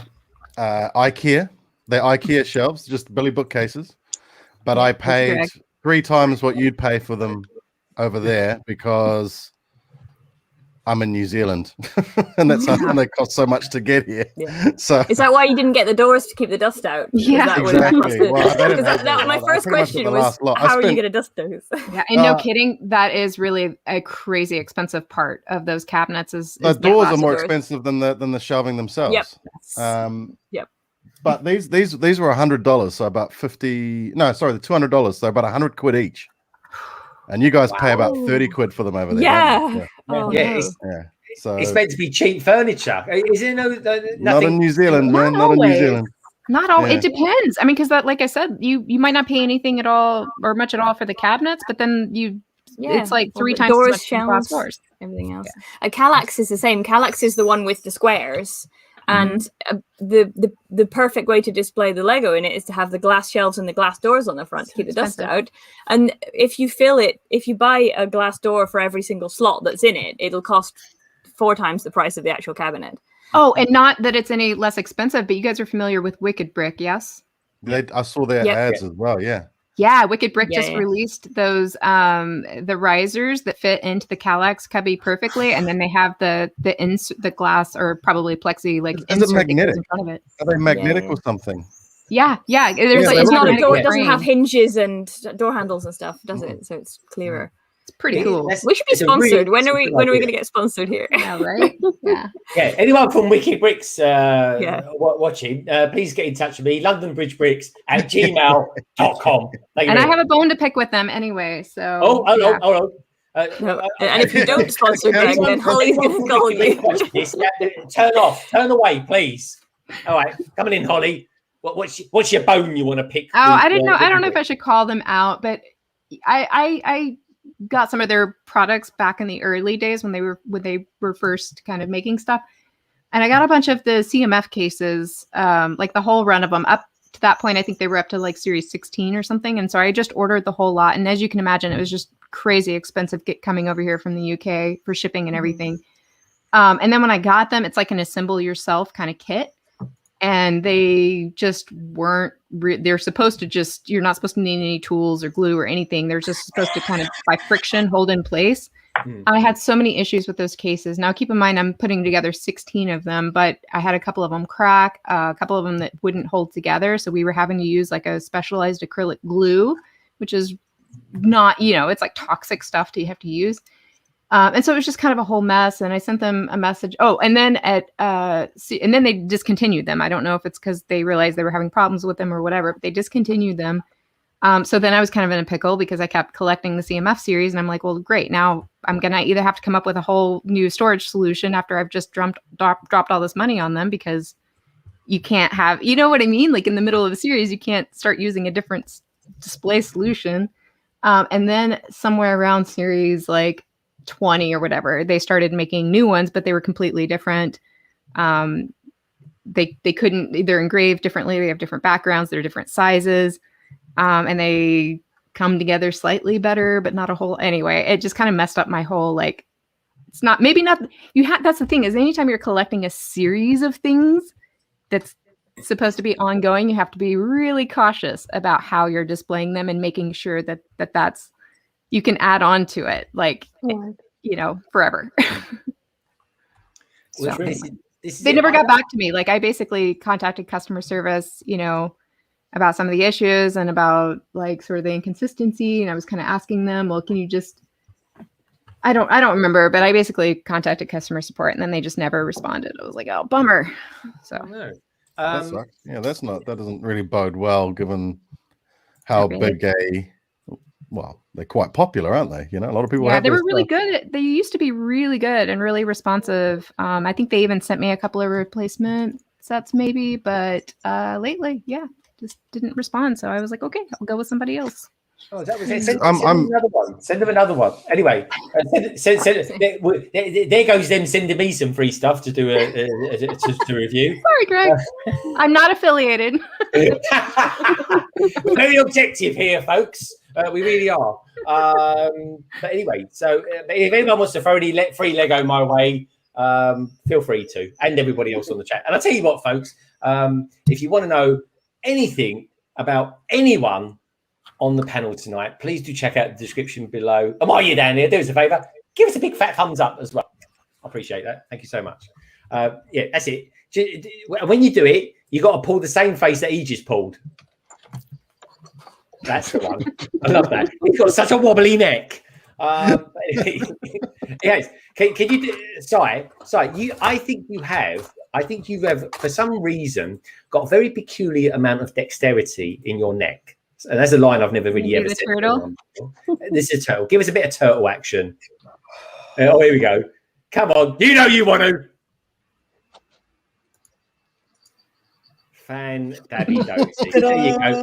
That's his party trick over and done with. I hope everybody appreciated that. For you, Greg.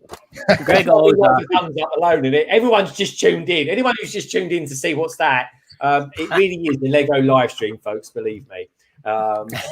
Sure. Anyway, don't do that at home, kids. If you do, make sure you don't got a neck brace on or anything like that. Yeah, if anyone asks you to do a turtle, just say no. No, yeah. If they do, make sure you're somewhere. Well, actually, no, I'm not going to go there. Near a toilet. Near a toilet. He goes. I like that. Near a toilet. Okay, well, now I feel bad for trashing Wicked Brick. Do you guys want to see the display? Because it's actually pretty slick. Like when they find something together. So we've trashed them now. We've ruined Friday for everybody. We've hung them out to dry. We've trashed them, and now we're going to start reining them in a bit. Okay. The end result is pretty good. If I can't see, she's frozen. Is she? No, I'm not. I'm just turning my like usually it's my down camera. Oh, here we go. I can pull this over here. Here we go. This Lego room is bigger than my upstairs, by the way. Bigger than my whole house. Holly, what's the pink house? There you go. He loves pink. He really does. Can't hear us. Yeah, no. Yeah. Well, I'll have to get a shot. Look at how organized those minifigs are. Yeah. And then there's the ones that don't fit in the other cases. Those are Wicked Brick on the floating shelves as well. Okay, they look good. Yeah, so they do look. They do look pretty good. I bet they're color coordinated as well, Richard. Come back to me and I'll show you my minifigs when we're done here. Look at that. Wow. Let's go around pad wall. Yeah, my pick a brick wall. Holly, what is the story with the pink house? The pink house? You know the story of the pink house. I think he knows who's asking you. Holly, you know you want to. Cool. That's amazing, isn't it? Wow. That's got 10,000 votes all over it. It did. That was the Coraline house that was on Lego Ideas that made it to the 10,000, and then Lego rejected it. Yes. Exactly. So That was it. Yeah. That was that. Yeah. Yeah. I remember I that. don't, Holly, Richard, I was don't just get anybody on here, you know. Yeah, you do. Look, I'm here. Well, like I said, care in the community. I love you, man. All right. no, Holly, I was Okay. giving you a cue. I was giving you a cue to promote the house. Yeah, you know, I just was walking away from my microphone. So here now we go. That's no problem. Holly, I could say all kinds of things about it, but I wasn't sure anybody could hear me. Honestly, Holly, it's brilliant. Holly, do you actually have the instructions to that? Yes, because yeah, I built when's it. your countdown? When does your countdown end? Well, I mean, it's already done, right?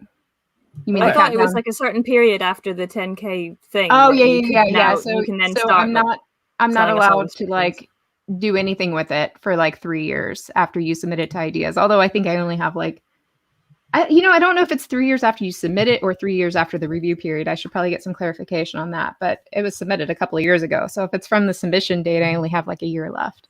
Which Before I batch? can Which batch share were you in? it. Who was the winner of your batch, or which sets? The got through? Globe one, my Ah, batch. the globe. Because I know Yeah. a guy from my lug had something in the same batch as the piano. He had the it was a QE2, and that made 10,000 and didn't get through. Wow. But that Yeah, was, that's rough. Yeah. Yeah. It was due to licensing and things like that. Apparently, any of those named boats can't be. Mine was not. licensed. Mine was, and it's kind of unfortunate that they don't give you any feedback when they reject something because I still don't know. I have no idea. I mean, I pretty much know it's not a licensing issue because I work at Leica's animation studio, and they were on board and ready to talk licenses and things. And as far as I know, they weren't even contacted, so they didn't get that far. But it could be, it could be the property. A lot of people were discouraging because they thought that Coraline was going to be too like scary of a property that like I wouldn't want to touch it. Yeah, then Stranger Things comes out. So that's yeah, not but then that exactly, then Stranger Things was released while it was still getting fan support. So I was like, well, can't really make a case for that anymore because it's not really that scary. I mean, it's scary, but it's not gory or anything. It's based on a kid's book, so I mean, it's like a creepy fairy tale kind of thing. So I don't think it was that. I think it's just, I kind of have to assume that it might have something to do with the build. Like maybe it's too similar to a modular. They usually don't pick modular type buildings. And I specifically designed it that way because I made it for myself before I decided to put it on ideas, and I wanted a modular to go with my other modulars.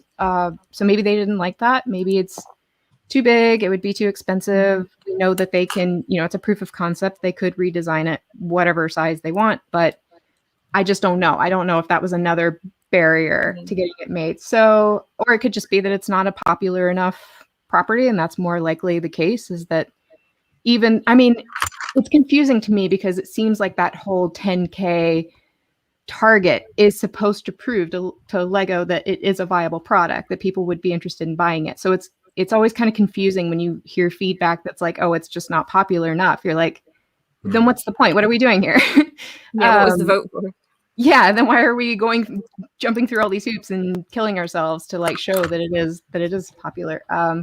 So it could be a combination of things. I did sort of consider maybe doing a redesign of it and doing something on a smaller scale, if nothing else, just to give. Now that I know that I thought it was a much longer shot than apparently it was. And a lot of people want instructions and want to build their own. And this would be very difficult. It's like close to 3,000 pieces. There's some expensive parts in there. We know that pink parts are not altogether easy to acquire. So I think I might do it on another scale just for the fans, like just for something for fans to build themselves. I, for one, would love to have that in my city. It looks amazing. It really does. The detail is phenomenal. It really is. So yeah, I would love it. That's the new challenge, though, is like trying to get that kind of Victorian detail in like a small building. So it'll be a fun challenge, though. I'm kind of thinking I want to do a whole series. There's a few buildings, and I kind of have a scale in mind of sort of a theme that I want to do. So stay tuned. Yeah, stay tuned for that. Nicole, lovely Nicole. When it comes to mocks and stuff like that, I saw recently on one of your live streams on Instagram. I think it was the Creator 3-in-1 set, the pirate ship, and I think you were doing like the classic looking Skull Island part of it. Or yeah, I think it was one that you did. I think it was a couple of months ago. I think it was. Are you into your mocking? Because it's something I want to break into. I've got other things I need to do first of all, but it's something I do want to go because I've got all this surplus Lego. I need to do something with it. I mean, are you really into it, or is it just something you come to every now and again, maybe, or something you want to get into? I'm not really sure if I'm too shy. I wouldn't call myself a mocker. What I do. Yes, you are. I'm not really sure. I feel bad for the designer who actually came up with the set, because what I do is often I mirror buildings.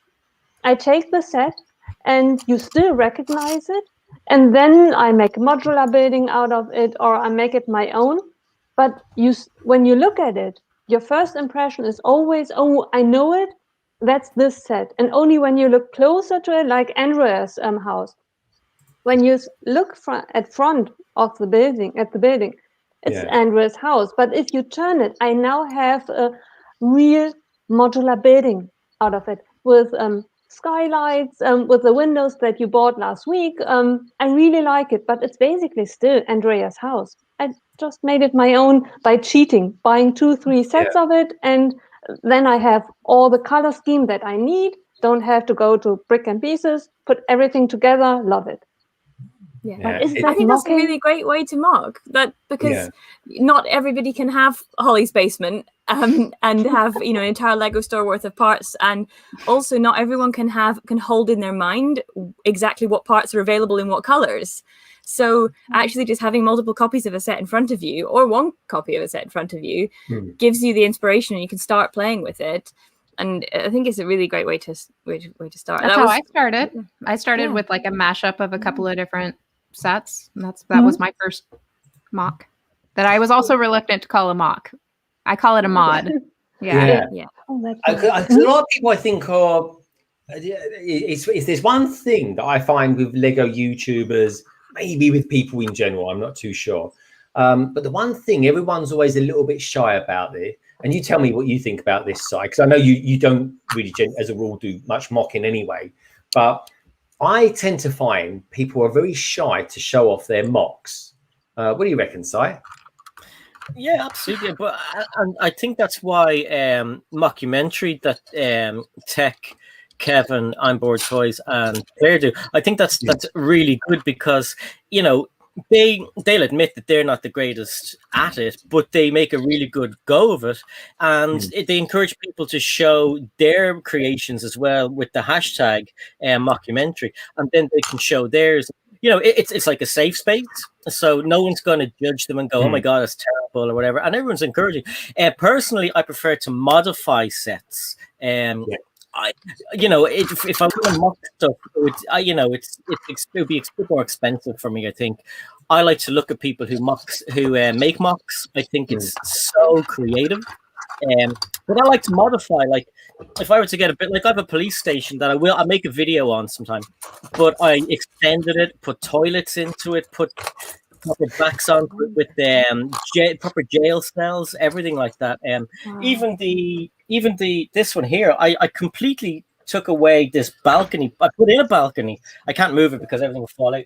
But I put a door in and everything. I took away the fire escape, and I put you put stuff that's in the toilet, so it looks like it was used. I put a bedroom in, and sorry, what sort of stuff was that, Si? Wee. All right. Oh, nice. I put wee in the toilet. No one flushed it. All right. So I like to do that, and different buildings as well. I'll show you this one actually. Hopefully nothing falls out. Oh no, where is it? It's over here. Yeah. So this one here. I'll just show you really quickly. This is one part of the bike shop and the cafe. So I completely redid the inside and gave it more life. So I put like an upstairs in, and I don't know if anyone remembers what it looks like originally, because it's a very old set. So up on the top, I put another kind of place where people can come in and buy stuff. On the bottom, I put in a proper a cake area, the coffee thing, and the till and everything. But I like to just kind of transform the insides without making the back look or the outside look different. I'm going to put a kind of a walkway thing here so people don't fall off, because you have to care for your minifigures. They're very, if they fall, they could, lose a hand or something. That's a liability there. You're damn right. Yep. No, not many people know this, but Si used to be a health and safety officer. That's nice.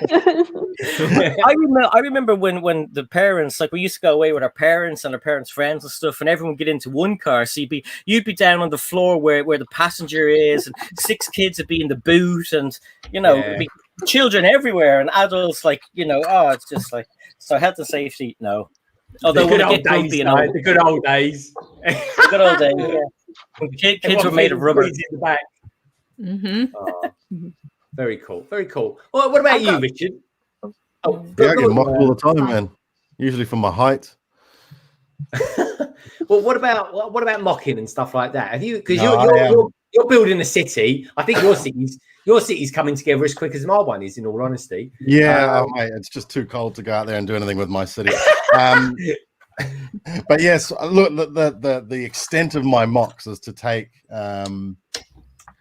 some of these city sets that have, because let me just give you a bit of background. So what I want to do is take Diagon Alley and turn it into a proper alley, right? So put them face to face, make a proper alley. To make a block out of that means I have to put buildings around the outside of Diagon Alley. So what I've done is I've bought a whole bunch of city sets that are facades to go around, but I have to make them all taller to match up to be the right height. So that's about the only mocking I do, is literally just add a little bit of height into some buildings, which I've done maybe 3 or 4 of so far. Other than that, I make stands for ships. That's about it. That's it. I don't have any confidence in my own mocking skills, to be honest. I think there's a mocker inside you, Richard. It's anyone I know, there really is. I mean, honestly, for me, like the Coraline house was the big kickoff to my need to mock. It just came down to wanting something that Lego hadn't already made. It was something that didn't already exist. And then I think once you get that spark, once you are like, oh, this would be a cool thing to have in Lego, that's kind of all it takes. You're like, oh, right, I can make that. Right. Yeah. And that's where I'm getting to as well. It's sort of things out of, like, if I want to build this city, then it's going to be out of necessity that I'm going to have to build some things to, fill in gaps or to cover something else where the back of a building, like Diagon Alley, So I'm quite what's the word? Like, I wouldn't like to see an open back of a building, so I'd have to do something to it. Do you know what I mean? So Exactly. I don't know. That necessity is going to be, more so as I get into the city more. That's a big inspiration exactly for a lot of us, isn't it? Mm-hmm. What was that? That's what I do as well. I always buy some hinges and then I put it back onto the buildings, because I don't know. I like to see it complete. Me too. But I have such a backlog at the moment of sets that I want to build that I just literally don't have time to get in. And like I say, it's too cold to sit out in my garage at the moment, and where I've got the space to do this sort of thing. That is a real problem. Like, I think most people it's very rare that you find anyone that only mocks and doesn't also build sets. And that's where the backlog becomes a real problem, because you have to make a decision at some point. And I find that alternating between the two is very helpful in many ways, because somebody asked me one time if I prefer to mock or build sets, and I said it's usually whichever one I'm not doing is the one I prefer, because when I'm in the middle of a mock and getting really frustrated, it's like, wow, it'd be really nice to just be building a set and just zen out right now. But when I'm building a set, sometimes I come across those pieces or techniques or something that's like, it starts to spark things where you're like, oh, this would be really cool to do something else, and then all of a sudden, like, once I'm done building the set, I'm like, yeah, okay, I'm ready to do a mock now. So going back and forth between them, but it takes forever. The other thing that worries me as well is that I have a Bricklink store. If I get into mocks, I'm eating into my profits, if you like. I could just see myself going, those parts are out there, I'll just go grab them. And then next thing you know, I probably won't update the inventory. It'll become a mess. And the next thing you know, you've built a £5,000 mock. Well, funnily enough, somebody was after a particular part not so long ago here in New Zealand. She just mentioned it on one of my live streams at one point, said she was missing one of those little gold rings. You know, the rings that come with a Parisian restaurant, that sort of thing. Yes, So yes. anyway, I said, I've got a couple out there in the Bricklink store. I'll grab you one and I'll send it to you. So I did. I sent it to her. And this week I got an order in for 2 of those rings. And I was looking for ages. I was looking for the other one. I was like, what the hell happened to that other one? I was like, oh shit, I gave that away. You know, like, so I was just like, oh damn. But I had another one in my private stash, of course, that I never used. So I ended up sending that one. But I was like, heck, dangerous. That's the beginning of the end, though, for Bricklink stores. And that's when you're shopping on Bricklink, and the number of times that someone just kind of doesn't have something or doesn't send a full order, and it's 50-50 between whether it's a store that just hasn't organized their stuff or it's an AFOL who've used the part or given the part away. And so that's just, I would, it's a really slippery slope, and I would just recommend that you just have to have a rule of never. Keep it separate. It has to just be never, because otherwise, unless you've got your immaculate numbering system that allows you to remove a part, and you never touch anything in the Bricklink store without removing it from your inventory. Because it was just way too tempting too many times, and I just had to close the store in the end because it's just. I mean, it works. Like I rebuilt the Venator the other day, the Venator Star Destroyer, and I remembered when I took it apart last time that I broke a piece, a red piece, and it was like, right, I need to go and get that piece now. So I made sure that I, took it off the inventory and one piece here and there for my own stuff. I mean, it's saving me money from going and buying it from Bricklink myself and paying for postage, of course. But you have to be very, very careful. Like the first thing I do now when I put sets into the Bricklink store is I take out all the dark blue grey tiles, all the light blue grey tiles, because they're all going to be used for my city. So all that sort of stuff, I'm sort of preempting and going, right, I'm going to take all that out so that it doesn't end up there in the first place. That's a good idea. That new was it Birds of Paradise or something plant set has a ton of those gold rings, by the way. A ton of what? Sorry? The gold rings. Like if you need to replenish your gold ring supply, okay. that new botanical set has a bunch of them. Well, funnily enough, I got it's the Parisian restaurant that comes with it as well, isn't it? I got that, and that has a spare one. So when I went and checked that set, I had a spare one and I sent it off. So that was fine. That's what I'm bad about. I don't do a Bricklink store, but I am so bad about picking parts off of my sets that are on display. I'm like, yeah, I'll totally replace that at some point. That's another reason that I just don't want to get into doing mocks, because I'll do the same. I'll go, pretty bad. I need that bit off the ghost there. And then it will come time that I need to sell, or want to rebuild something that's, and I'll get really upset because it's a pricey set and I've lost a piece. Yeah, I don't sell stuff though. I've kind of resolved to it really doesn't matter because I just don't. And if I was going to sell anything, it'd probably be the few extra sealed sets that I have. And I've been doing this quite a long time, and I still don't sell sets that I have out on display. So I feel like they're pretty safe for the picking for me. Yeah, I try to put stuff on Bricklink. It just depends on how frenzied I am building something, because generally lately when I've been doing mocks, it's more weekly build challenges and things, and I'm always waiting till past the due date, the very last minute of the last day to throw something together. So I'm just frantically running around my room trying to source parts, and I'm not as good as I should be about okay, let's put that on the Bricklink order so I have enough of those that I don't have to keep doing that. I'll never. Yeah, I'm the same as well. I could probably, because we've got a big, the kids have got their big bin of Lego, pieces. And when I need parts, I could go and spend time, go through there and actually have a look. But it is actually quicker to order it on. You know where it is, right? And have it turn up than to go and sift through my kids' Lego to try and find the part that I need. So yeah. And my son abandoned a bunch of his old sets. He doesn't build. He never really has been interested in building sets. He's only ever built his own thing. And I learned pretty early on, whenever he was asking for a set, that it was really just because of certain parts or figures that he was interested in. So he went through that Nexo Knights phase, and I'm really glad that he did, because I wasn't crazy about that theme, but I got a bunch of those sets for him, especially when they got discounted. And then when we moved, a lot of those bins just ended up in my own supply because, again, he didn't really care about keeping the sets. He just wants to go through and find parts. Like, he needs parts. So I have like several bins of like mostly Nexo Knight parts down here. It's amazing. Yeah, I do actually buy Lego for my kids with the future view of getting it back. So like, you know, they're gonna want video games and not Lego at some point. So I make sure whenever I buy a set, I go, "Oh, would I actually want that later?" Yeah.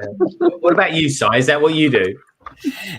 Technically, I used to, but now I used to be pretty persuasive. Oh, I think you'd like this. Now I just say, get what you want, because, you know, as Rich says, it might end up in my collection anyway. So, and if it doesn't, then he has his own collection eventually. That's even better, you know. So, but yeah. And saying that though, like I was saying to you yesterday, so I mean, something that I'm not interested in collecting is the Mario stuff. And Joshua wanted all the Mario stuff the other day when it was on cheap. So Yeah. I always thought that one of my favorite shorts of yours was when you shot him. didn't do well that video. A lot of dislikes for some reason. I don't know why. No, just to clarify, he didn't shoot his kid. He shot Mario. Oh, yeah, and it was with a Nerf gun. It wasn't a real gun either. Just But Holly, the heads from Nexo Knights are brilliant for making spooky characters. Yeah, and the accessories, so many great accessories, and the little, like, I think they even had some of those. I can't remember if they had the wispy, like the wispy bottoms and those, you know, those kind of like ghost type bottoms. Yeah. I know Hidden Side. Hidden Side was kind of the same I think thing. Nexo Knights did have. Well, they had like those kind of like the rock monsters. They had lots of that type of like. That's what it was. Kind of like those. Yeah, I think we got more of those out of like Hidden Side, but I think kind of what Cranky was saying is like, I think it was those. There were like lots of like rocky. Yeah. Bottoms and parts and things, and lots of like the neon, like trans neon colors. It's Nexo Knights is excellent if you want to rebuild any ice planet, Mox. Absolutely. But Nexo Knights were the first to introduce those sort of shield pieces, weren't they? The five-sided. So. Yeah. They used on like the blacksmith, etc. That's a really cool piece. That I really like that piece. And they had a whole collection. It was like a collect them all kind of thing. It was like that's right. Yeah, which we didn't. We weren't able to collect them all. But they even had this cool piece that came in, like the packaging and everything was pretty cool. It was almost like a book, and then it has this sort of. I'm trying to remember exactly what it looked like. It was like a hexagon or something, and it's called a nexagon. That's what people call it. Like it's the Nexo Knights triangular piece that has you put the three shields on, right? Yes. The grey one. Yes. Yeah, people here call it a nexagon. Because that makes sense. Yeah, exactly. Nexagon. That's clever. Yeah, so we even got one of those, which I somehow envision being in a mock somewhere. It's just a cool part. Yeah, I have a whole bunch of those, and somebody in my lug's already beaten us to it, and built like a massive, like a I don't even know what to call it. It's definitely not a dodecahedron because it's some combination of whatever. Anyway, it's a multi-sided shape made of those put together. It's pretty impressive. Massive. See, I knew there was no reason to bother. Every good idea I have, somebody else has already done it. Well, I was actually going to ask everyone a question about that exactly because. Do you guys or how much maybe, because it's maybe not a yes or no question, but how much does everyone like looking at other people's builds on, whether it's on Instagram or Lego Ideas and that kind of stuff? Like, where are you on the sliding scale between I don't want to ever see anything because I want to be completely enjoy my own creativity and not worry about someone else doing it before?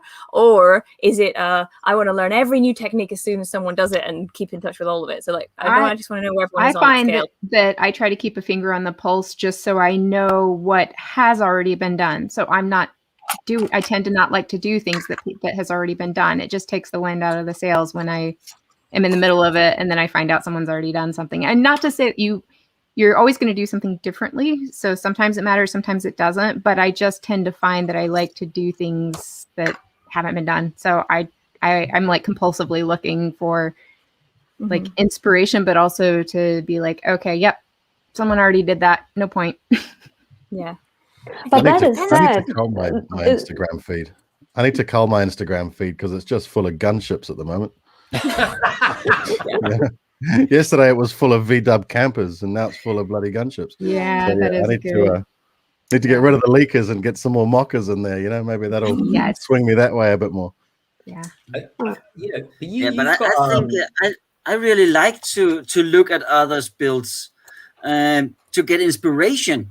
Now I know people say that I'm creative and I can do those mocks and such, but as I said, the idea for that police station mock was 3 other YouTubers mocks that I took ideas from and put together in my mock.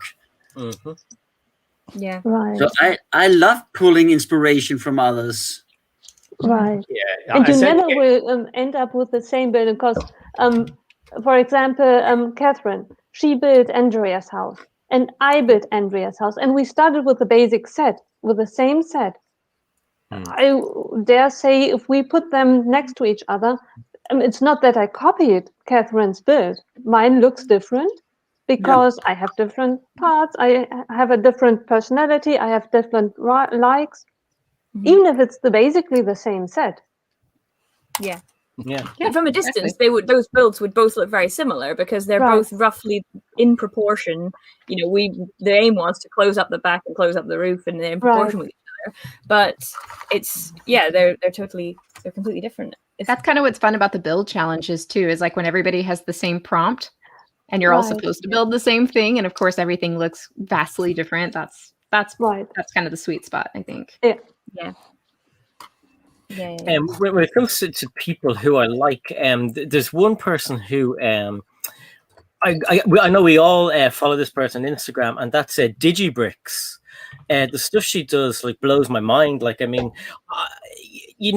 want to get into moving Lego, using motors with the Harry Potter one she has where the wall opens up. It's just fantastic. It's just amazing. But yeah, I like the stuff that DigiBricks does, and I would like to borrow some techniques that other people use because it's easier for me because I'm not used to making mocks. So I think it would be a good way of progressing. I have no idea why the screen is going dark. Whoops. Yeah. Funny enough, we mentioned all this stuff about mocks. We've got Lego Masters starting soon here, so they're now out there fishing for people to take part in it. And I've been asked. Really? Hey? No, I was just saying, Mitty Bricks is off. I wanted to say goodbye because Mitty Bricks has been here since the beginning. Do you remember the guy I showed a couple of weeks ago, Greg? The guy that does he's got the ideas thing up at the moment with what are they called? The Muppets characters? Oh, yeah. Do you remember he did Animal and Gonzo and Beaker? Are these the ones that got rejected because the idea that got rejected because it was too similar to Sesame Street? Because that happened to somebody recently. No. He's done big characters, like buildable characters of. Oh yeah, no, I've seen you do that. He's asked me to go on with him, to be partner with him on Lego Masters. So we might apply. So you said you don't do much mocking, but you're ready. I know, and that's what I'm going to be getting into. That's how I'm going to be getting into it. This other guy's brilliant. I'll do the legwork, man. I'll sit there. You just run back and forth gathering parts. Yeah, I'll do the parts. I'll build all the. That's amazing to me because I'm like, there's no way I would feel confident enough to go on that show. But I guess that definitely would be the way to do it. We're in New Zealand. We've got about 4 people who'll probably enter, so you have to get in there and make up the numbers. If you've never done any of it, then you can have the kind of confidence where you're like, I've got nothing to lose because I've never done any mocking. Yeah, but this is where my whole concept for I've pitched this a couple of times. We need a Lego Nailed It show, don't we? Wouldn't that be so fun? Absolutely. Yes. It's so fun. Making mocks. Yeah. You get that prompt and you're like, okay, guys, we need to see you build this elaborate castle, and they have somebody come in there and make this gorgeous castle, and you're like, okay, you got 2 hours, and oh my god, it would just be such a hot mess. I mean, that is a good idea. But why doesn't Lego promote mocking in that respect? I mean, they're doing Lego ideas, I suppose, but that's for them to make money. But why don't they do something on the side whereby they do a live the Rebuild the World campaign? That's Rebuild the World. Encouraging, because I've heard from lots of sources that kids don't rebuild their Lego sets anywhere near as much as those of us who've made it through to AFOLdom think that they do. And so Lego has a whole campaign trying to encourage kids that to rebuild their sets and take apart and do that more mocking. So I think do you think that's because when do you think that's because when we were younger, you know, maybe parents couldn't afford to buy lots of Lego sets, and now, you know, some people can afford to buy their kids lots of Lego sets, so the sets get kept built, and then when they want another one, they just buy another. It just continues on as it's saturation too. I mean, there's so many more Lego sets than there were when we were kids, and then there's also a lot of licensing. So if kids are already interested in Star Wars or whatnot, like those are the sets they're going to want, and they're going to want to build the thing that they're interested in, as opposed to just being given Lego bricks to play with. Absolutely. Also, my kids lose half the pieces when they built it the first time. So actually rebuilding a set becomes much more of a challenge for them. Yeah, we were teaching Hoover. We were teaching, I taught some Lego classes for some kids with Mel Brown, who's one of the Lego Masters people. We spent all summer teaching classes, and I think we tried to teach more than just like Lego techniques and stuff. We were trying to use it as a way of teaching sort of like life skills as well. So we went into kind of like getting organized and, but most importantly, like problem solving. Like these are going to be lessons in problem solving, and it never and also we're teaching, you know, over video, which is its own challenge. But of course, you would always run into the kids not being able to find the parts. And we had to kind of keep reiterating, like, it's fine. Like, it doesn't matter. It's like, find another, you just improvise, use another part. Like these were kind of the lessons in problem solving of just use your imagination and just pretend it's green. Like it's okay. You can't find the parts. Yeah, because that's also a thing. I remember as a kid, yes, I had quite a lot of Lego, but everything that I built was absolute rainbow colored. Because you just said, I need a 2x4. You grab down, and the first 2x4 you got in your hand, that's the one you used. Yeah. Right. So, this is the thing I was talking about with the because like with the looking at other people's builds, looking at other techniques, and I feel like you too often you end up trying to do a specific thing and spending all your time looking for a specific product to replicate a specific thing, and so I actually prefer to not spend all of my time sort of trying to kind of like learn and copy, and spending more time with the bucket of parts and seeing what the parts, you know, it sounds like what they say to me when they speak, you know, that need to sound artistic, right? Because I just find that I get way too hung up on trying to copy a specific thing, and I feel like it's less I like the problem solving of having like a limited set of parts, and the problem is that I want to make the idea in my head out of those parts. And so I mean, obviously it's not to say that I don't have an entire Instagram account full of following people's builds, but it is, I quite like to sort of keep myself in a little bubble. And yeah, I mean, sometimes I think like Holly says, I think if I was wanting to, if I was really taking it seriously at like displaying at shows where it's like a competition and you get prizes and trophies, or like submitting to ideas and stuff, I think I'd feel more like, I'd feel more self-conscious about it being the same as somebody else's. But at the minute, it's like, well, not that many people see, and you know, it's not the kind of shows that I exhibit stuff at. Like no one there has, you know, has seen something 100 times before. I think the main issue I have with Instagram overload is just that inevitable feeling of inadequacy. Like you just, I don't know about you guys, I just can't help but kind of compare myself, like, oh gosh, look, these people are building all these things and I haven't built anything in months. And I just feel like that, you know, that sense of like deflation, you know, sort of questioning everything, which that's not good. If that starts to happen, I feel like you sometimes need to kind of take a step back and go build a set and just enjoy Lego for what it is, because it's not, for most of us, it's not a competition. You know, we're supposed to be doing this for fun and as a hobby, and it should be enjoyable. So if it starts to get stressful and it makes you feel bad, you're maybe doing it wrong. But that's the thing. So Yeah. some people, like maybe some people are doing it as a competition because they want to build the biggest thing or the newest thing or the best thing, and that's okay if that's their motivation. Yeah. But I feel Notice like I said for most me, of us. yeah, exactly. Like for me, it's about enjoying the time spending doing it for myself. Yeah, because I was talking to my wife earlier on today whilst we're driving down towards Brighton way, and she's kind of a marketing exec, and what my wife is brilliant at is being able to somehow compartmentalize things. And she said to me, she goes, "There's two things to what you do, Greg." I went, "Really? What is that?" And she says, "There's the Lego side of things and the creativity side of that, and then there's the YouTubing side of things, and they're two quite different things. But when you merge them together, you're kind of doing them for two different reasons. Like I personally, I get more. I say more than say more. I get a different type of enjoyment about building a set live on a stream.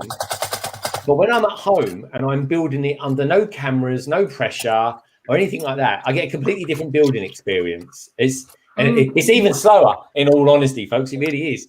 But I'm kind of when I'm in that kind of how can I put it? In that kind of mode, when you're just actually building it for the luxury of building something, in the sense of just building something because you really want to, and you're really you're in the moment more, and it's just you and the Lego and putting it together, and you're kind of learning more. It's a completely different sensation to what it is when you're live, and I like that. It's a different sort of thing. So I can see where she was going with that, and I to a certain degree, I do agree. That's why I married her, folks, because she's very informed on me. She really is. But I do. When it comes to mocking, I think when you're under pressure and this is why I love, and honestly, folks, do check it out. Mockumentary every Monday, 8 p.m. UK time, 3 p.m. EST USA time. Right? I love the fact that those guys, they're under pressure. They're under 2 to 3 hours of streaming time, and they've got to come up with something. They've got to do it there and then. They're under pressure to perform. And that's quite hard to do. Whereas mocking really is kind of immersing yourself, burying yourself, if you like, in creativity. And it's quite hard to do, really, especially when you're hosting a live stream. It really is. Anyway, hold that thought there, folks, because I don't mean to get too deep and meaningful. And I will be showing photographs off fairly shortly. I really will be. But I want to say thank you to the lovely Technic Bricks, who says, "Help pay for your holiday, Greg. I'll put it aside for the gunship." Oh yeah, the gunship. And I'll tell you what, folks, I will get the gunship. I'll even get it on the day it comes out. Only if it comes with a hell of a gift with purchase. And that's the only reason I'll buy it. It really is. Otherwise, I'll just wait for something else. I could buy 2 modulars with it. I don't know yet. Snapchat Bricks, you're very informed, a very objective kind of guy. What do you think of the gunship? Let me know. I'm very interested to know. I really am. And thank you so much. I really appreciate it. I'm going to pop your name on there in just a tick. Anyway, Holly, you're new to the panel. Very international panel tonight, folks. We got just to wish through this. I've got to make a point of this because I think it's incredible. I really do. We got this geezer here. He's from New Zealand. There we go. That's half the population just up there in that corner. We've got this geezer in Denmark. He's a beautiful man. Look at that. What a beautiful beard configuration. Loving that. That's a mock in one sense of the word. We got representing Ireland over here. We got this guy. There we go. He's a geezer. Representing America, the United States of America. God bless her, Holly. Loving that. Representing Germany, the lovely Nicole. Love a bit of Nicole. Representing Scotland. Hi. Cranky Bricks. Love a bit of Cranky. Representing England. Bonjour. It was me. Anyway, and on that note as well, I want to say thank you as well to the wonderful Brick Stage Pass. It says, get some new socks after getting your sand in them. I wasn't even wearing socks today. Everyone thinks I wear sandals and socks. I was just wearing sandals today, believe it or not. Greg, I bet you are the classic English tourist, man. You just come across as that guy. I bet you wear the hat with the knots tied in the 4 corners. No. Hey, let me show you. Let me show you the hat I was wearing. I was really proud of myself. I tell you what, folks. Oh, you don't have the Lego one, do you? Wearing that hat. I love it. I do. Love I it. think we should try. Greg will go off to Southampton or Newport or even Wales and think everyone's a foreigner. I tell you what, yeah. I got outside. When I was in Cumbria a couple of weeks ago, I was like, why are they all speaking? Like, why have they got an accent? And then it was like, oh yeah, I'm the tourist in this respect, aren't I? There we go. They all thought the same of you, Greg. All Who these the heck Londoners is this think they own geezer? the place. Yeah, we get everywhere. Like, Look, this is me. This is me today. Of course, and irritating too. This is me today when I was at the beach. Let's try and put the sound up. Here we go. Oh, I've got no sound on it, but there we go. That's the hat I was wearing. You're such a Brit. Let's try and get Wow. Here we go. Join me tonight for London Calling number 77, where I'll be joined by a truly international panel of peeps. Now, football might not be coming home, but I will be as soon as I've been to the beach. Ooh. There we go. Oh, I do like doing it. Oh, every now and again. I don't know why. It just makes me laugh. But anyway, thank you so much, Brickstage Pass. I really appreciate that, mate. Brickstage Pass, man. Again, I like that. Though. I need to go to Southampton soon. Actually, it's not a million miles away from where I live. What's this? Socks and sandals. It's good for you. I tell you what. If it's good enough for God, it's good enough for me. That's all I'm going to say to that. Got to keep your toes warm. I'll tell you what. Or wear shoes. Sorry? I said, or wear shoes. If your feet are cold, wear shoes. No, socks and sandals. He's on holiday. It's standard procedure. It's standard Englishman's attire and getting sunburnt arms as well. I went to a pub once. I think it was in Chester. It was south of Birmingham anyway. And it was it was up there somewhere up north. And it was called the Sunburnt Arms. What a great name for a pub, eh? The Sunburnt Arms. Love it. Anyway, moving on swiftly. What else we got going on out there? We've got Kenneth Williams. I tell you, you missed Craigster's best comment, man. You've gone past it. Oh, okay. Was that Craigster's? Yeah.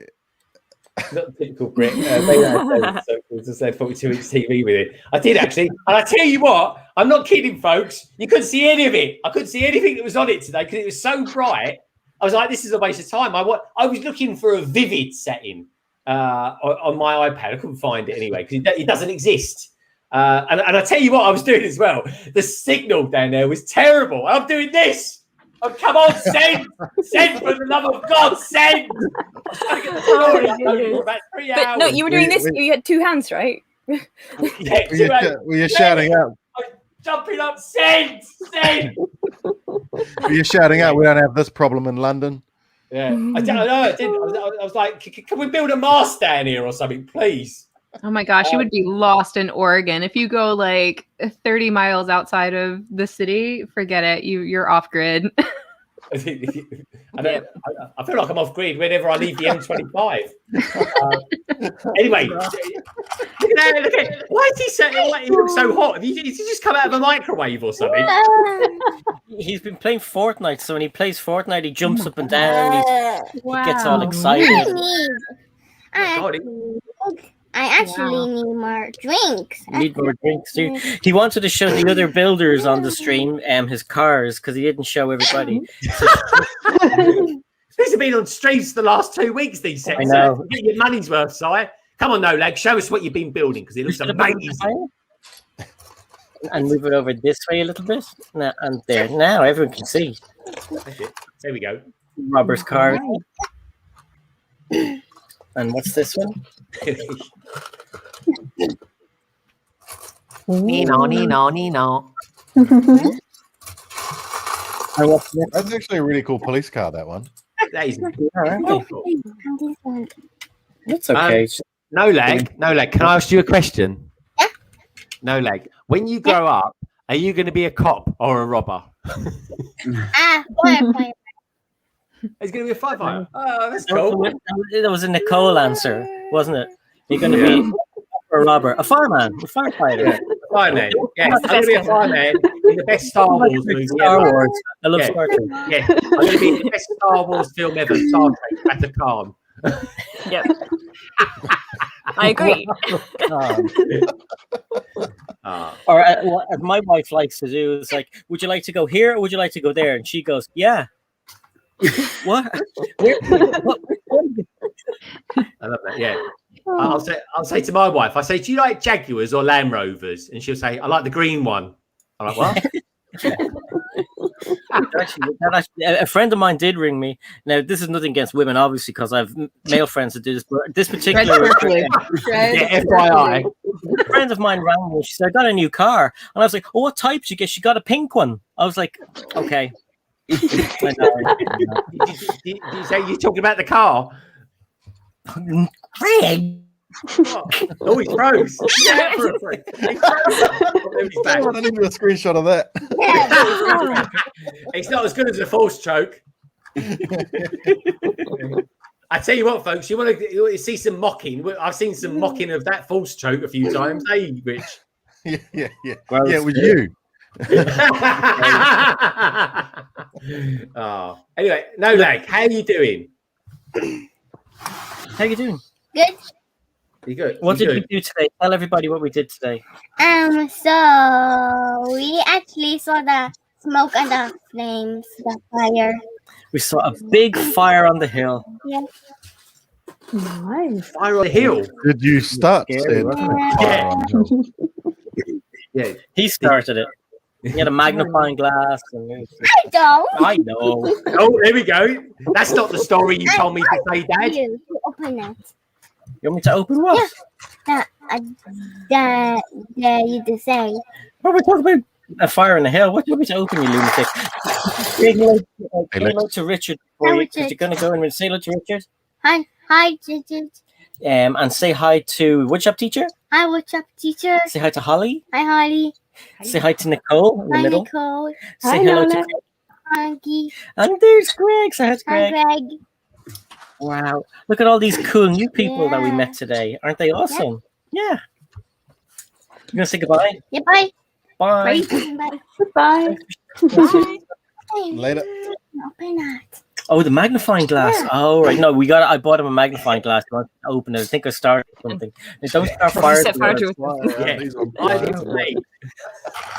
Don't burn any bugs with it either. That's cruel. Burn any bugs. Yeah. It go around trying to insinuate ants or something like that on the ground. Oh, things we used to do before they invented PlayStations and Mega Drives. Yep. Oh, I'll help you. What did we used to do for fun, eh? What did we used to God. do? Yeah, back in the day, we get up in the mornings, folks. We say, oh, yeah, in the afternoon, I'm going to go and play football with my mates over the park. But first of all, I'm going to go outside and I'm going to go incinerate some ants using a magnifying glass. All in the Anybody middle else of try, time. did anybody else try to make napalm? No. No, typical Yank. If you Why? What would you use it on? What, That wasn't the point. don't anger Holly. Okay, fair enough. They probably use it as fuel in their cars or something like that. I don't know, make it go faster. The point But was then- just to see what would happen. See what would happen. Bang! That's what happens. I did that once. Do you know what? This is funny thing. It's one of the most silliest things I've ever done. I was having trouble starting a bonfire, and basically, no, I didn't get. No, you can't get that in a petrol garage. Funny enough, That's why you make it yourself. what You can't Holly. She's got I'll make it yourself. If anyone's just tuned in, this isn't some sort of live stream of how to make napalm or anything like that. This isn't Breaking Bad gone live stream or anything like that. But anyway, I got some petrol when I got a bit close to the bonfire, and next thing I knew, right, I didn't have any eyebrows left. I looked like Duncan Goodhue. I really did. I did. I went like that. I went, woo! And I was like, blimey. I'm surprised it didn't take the air off the amount of product I put in it as well. I was very lucky. I was, those are the days. Things you do when you're young, folks. Honestly, it's silly, isn't it? Well, a friend of mine and I, we made our own black powder. See? He knows what I'm talking about. Hey, what? Gunpowder? Yep, black powder. gunpowder. This is what you did I as feel like kids. I had And, such a you know, when you were- sheltered childhood, man. What? I didn't do stuff like Taking that. ants out with a magnifying glass sounds like it was a highlight. Yeah, everyone's like walking around with like ants doing this on the floor. I've just been one-upped with gunpowder and napalm. You know, that was probably 2 words I didn't even know. I actually when I never was taking killed that ants because I wasn't a psychopath. Yeah. Oh, okay. So hold on. Degrees of psychopathicity, right? You've got okay. If you zap ants with a magnifying glass, which on a cloudy day, folks, is very hard work. Believe me. Right. But yeah, you can make napalm, and it's like, oh, he's just having a bit of fun. This napalm. He's not a psycho at all, or anything like that. It's only a weapon of mass destruction. It's fine. It's Exactly, not yeah. napalm that kills people. It's People kill people. people that It's not. Yeah. It's kind of how you It's not administrate. magnifying glasses that kill Yeah. ants. That's right. People that See? All of a sudden, Sadistic children that kill her. I've just got this sensation there that Holly's going to wake up tomorrow morning, open the curtains, and say, "Oh, I love the smell of napalm in the morning." Hopefully, we have a few more years before that. Yeah, just hope so. Either that, or she's going to wake up tonight, somebody banging at the door saying, "FBI, open up." I know, right? Yeah, I'm totally out of myself now. No This is kidding. true. That's more likely. Yeah. Well, like I said, this is a bit of an international live stream, and yeah, things we get up to in our spare time when we're not got any Lego to fiddle around with. Oh man, I didn't get enough Lego as a kid. That's what happens, parents. That's what happens. Don't deprive your children. Buy your kids Lego, or they may make napalm. Yeah. Yep. This is it. Kids get bored, man. Kids get bored. That's the new slogan, the new catchphrase from Lego. Yeah, you should pitch that to them as a. Yeah. You're Yeah, welcome. I love the smell of ABS plastic in the morning. Yeah, none of that sauce from trees, malarkey. That will last about 2 minutes. It will. Anyway. I think we start showing some pictures off, shall we? I think I can't think of any other weapons of mass destruction we can talk about. And thank you everybody for their super chats tonight as well. I will pop it up there, I promise. Speaking of weapons of mass destruction, though, did anyone see that gun that got made this week? I heard about it. And Lego stepped in and said, "No way." It was called the really? Block 19, wasn't it, or something like that, instead of a Glock? What is wrong with people? Yeah, it was crazy, man. It was crazy. Yeah. So it looked like an actual pistol that was covered in, well, it looked like it'd been made out of Lego, basically. Yeah, I never even looked at. I didn't even want to see it. I didn't go to it or anything, but I heard about It was it. on Is that like a Lego like, front idea page- set that got rejected or something? Yeah. No. You see, An it's on the actual front page of gun the company news. made it. Yeah. Like, I mean, I heard. You couldn't not hear about it because it was such big news. I just never actually saw any pictures of it. yeah. Okay. Well, yeah, like the crazy thing to me was that there was more than 0 people in my Lego social media who were defending it and saying and going on to the whole sort of putting all the arguments for like the right for guns and everything. And it's like, are you honestly defending a gun that looks like a toy? Like no one needs to get into any debates about like adults owning guns or not. Like surely we can all agree that guns shouldn't look like toys. Like You would think so, but then there's like toy guns out there. So yeah. But those are illegal, right? But guns, like I guess toys that look like guns are depends. illegal, but guns that look like toys are not. Just depends on what kind of gun, I guess. I mean, if it's a Nerf gun, those are valid. So then I guess a Lego gun could be considered, depending on if it, if it shoots real bullets. No, this was an actual fully real gun that was decorated to look like the a difference. Oh, Is right, it's not a toy. decorated. Yeah, a real gun should not be made to look like a toy. That's the point. Oh, no, That's exactly why I was amazed at the people who were starting all these debates about these other things. And I was like, it's a real gun. Yeah. Like, what are you talking about? Come on. Yeah. So anyway, that was terrifying. Okay, what about a real gun that shoots like 1x4s or something like that? Is that still socially? I mean, that exists, right? It's not a real yeah, Lego makes those. They shoot 1 by 1. Can you Lego imagine makes those. That's the thing, all over the place. Get a pab jug full of round 1x1 studs, load it up like that. I imagine that. What a way to go! What a way to go! There we That go. just sounds like a clean-up way to. No. Pick them all up and sort them. It does. Yeah, That's just and messy. sorting nightmare. Like I don't want scattered Lego pieces everywhere. Oh, imagine it. Anyway, I think it's time to show some pictures because we've got people hanging on out there saying, "Why are you showing my pictures?" So anyway, we've got loads of pictures to show, folks. So let's show a few of them off. Now, if anyone on the panel wants to send me any pictures, please feel free to. We can show off whatever you want to show off, really. Even a thumbnail of one of your new videos coming out. I've had that a few times.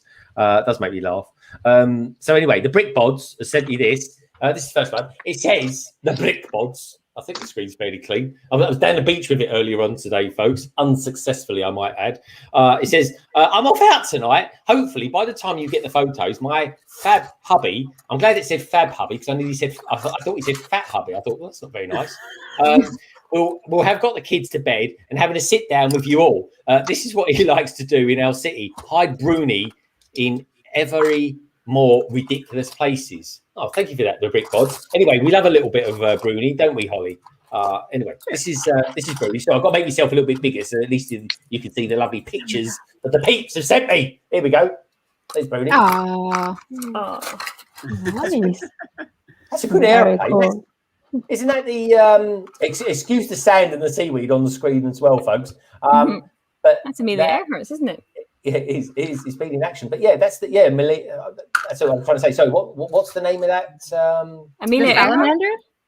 That's the one. Or Earhart. Bruni? Yeah. Is it Earhart? Oh, I thought it was Earhart. Sorry. Yeah, I don't know that Bruni, but he's got some eyeballs on him, isn't he? He looks like he's been on it a bit. You know what I'm saying? Well, that's what they look like. Yeah, he looks a bit terrified. Yeah, terrified.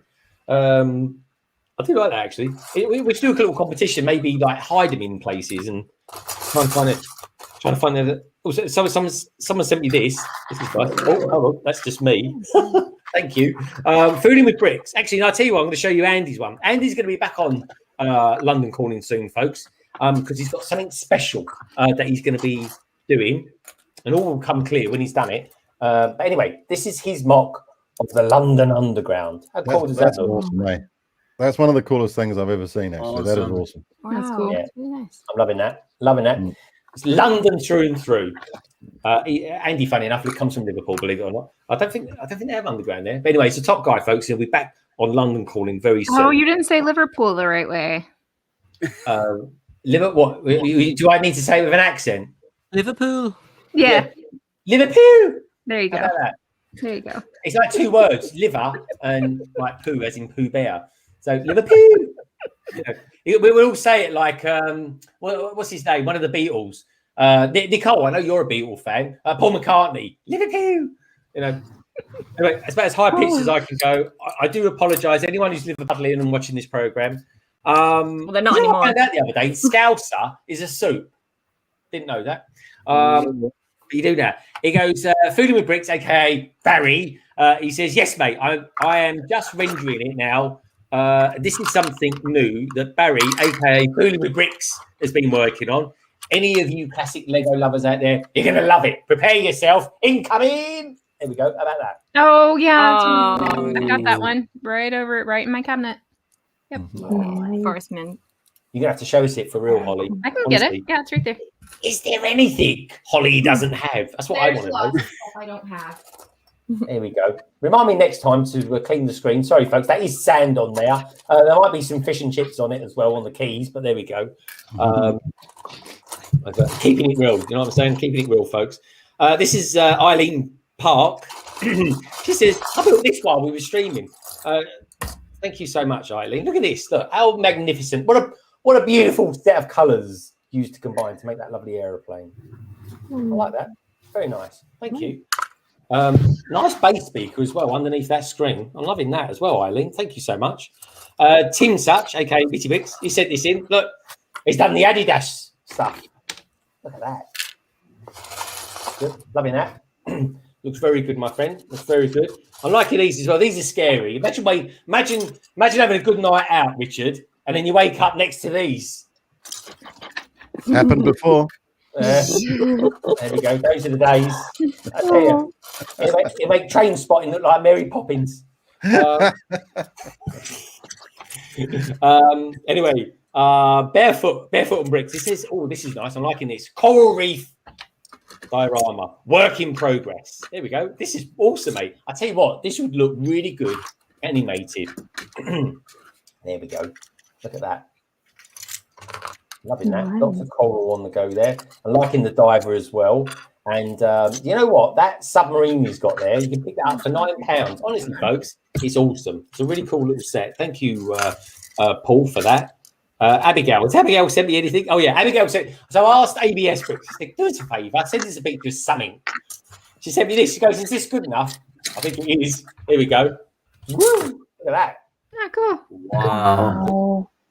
I mean, where did you start? I mean, there's about £2,000 worth of Lego just sitting there. I'm liking that.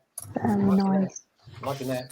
I'm liking a little shelf you built. Got to get on that. I haven't built any. I cannot believe I have all those Ninjago sets and haven't built them yet because I just haven't figured out where to put them yet. I've got a question. I'm sure Holly knows this. I'm sure Cranky knows this as well, because Cranky knows everything. She really does, folks, honestly. She's so technical. It's amazing. Is there, how, you see there, she's got the shelf. She's got the shelf there. Mm-hmm. How, okay, so I'm thinking of putting a table on a table. Holly knows all about this as well. How high should that shelf be? Is there sort of like a designated height or anything like that? I don't know. My vote is still adjustable. Oh, okay, yeah. Adjustable. Okay, I like that. A woman that likes to keep her options open. Very absolutely. Cool. I would say if you want to run trains under it, at least it's a minimum 21 bricks high. Oh, good tip. 21 bricks. Okay, Yes, minimum. if you want to run trains under it. I do want to run trains under it even. There we go. This is from prepared. Be prepared. I like that. Be prepared. Do I sound like I'm from Belfast? It's hilarious. Yeah. Be prepared, style Connor. When M&O Production was on the stream, he did a Belfast accent as well. I'm quite confused. It's either that or somewhere down like, you know, down further down south, like, you know, what was that fairy movie? The Leprechaun movie. Leprechaun. Leprechaun. Into the West or something. They just shout at each other, don't they? The Leprechaun.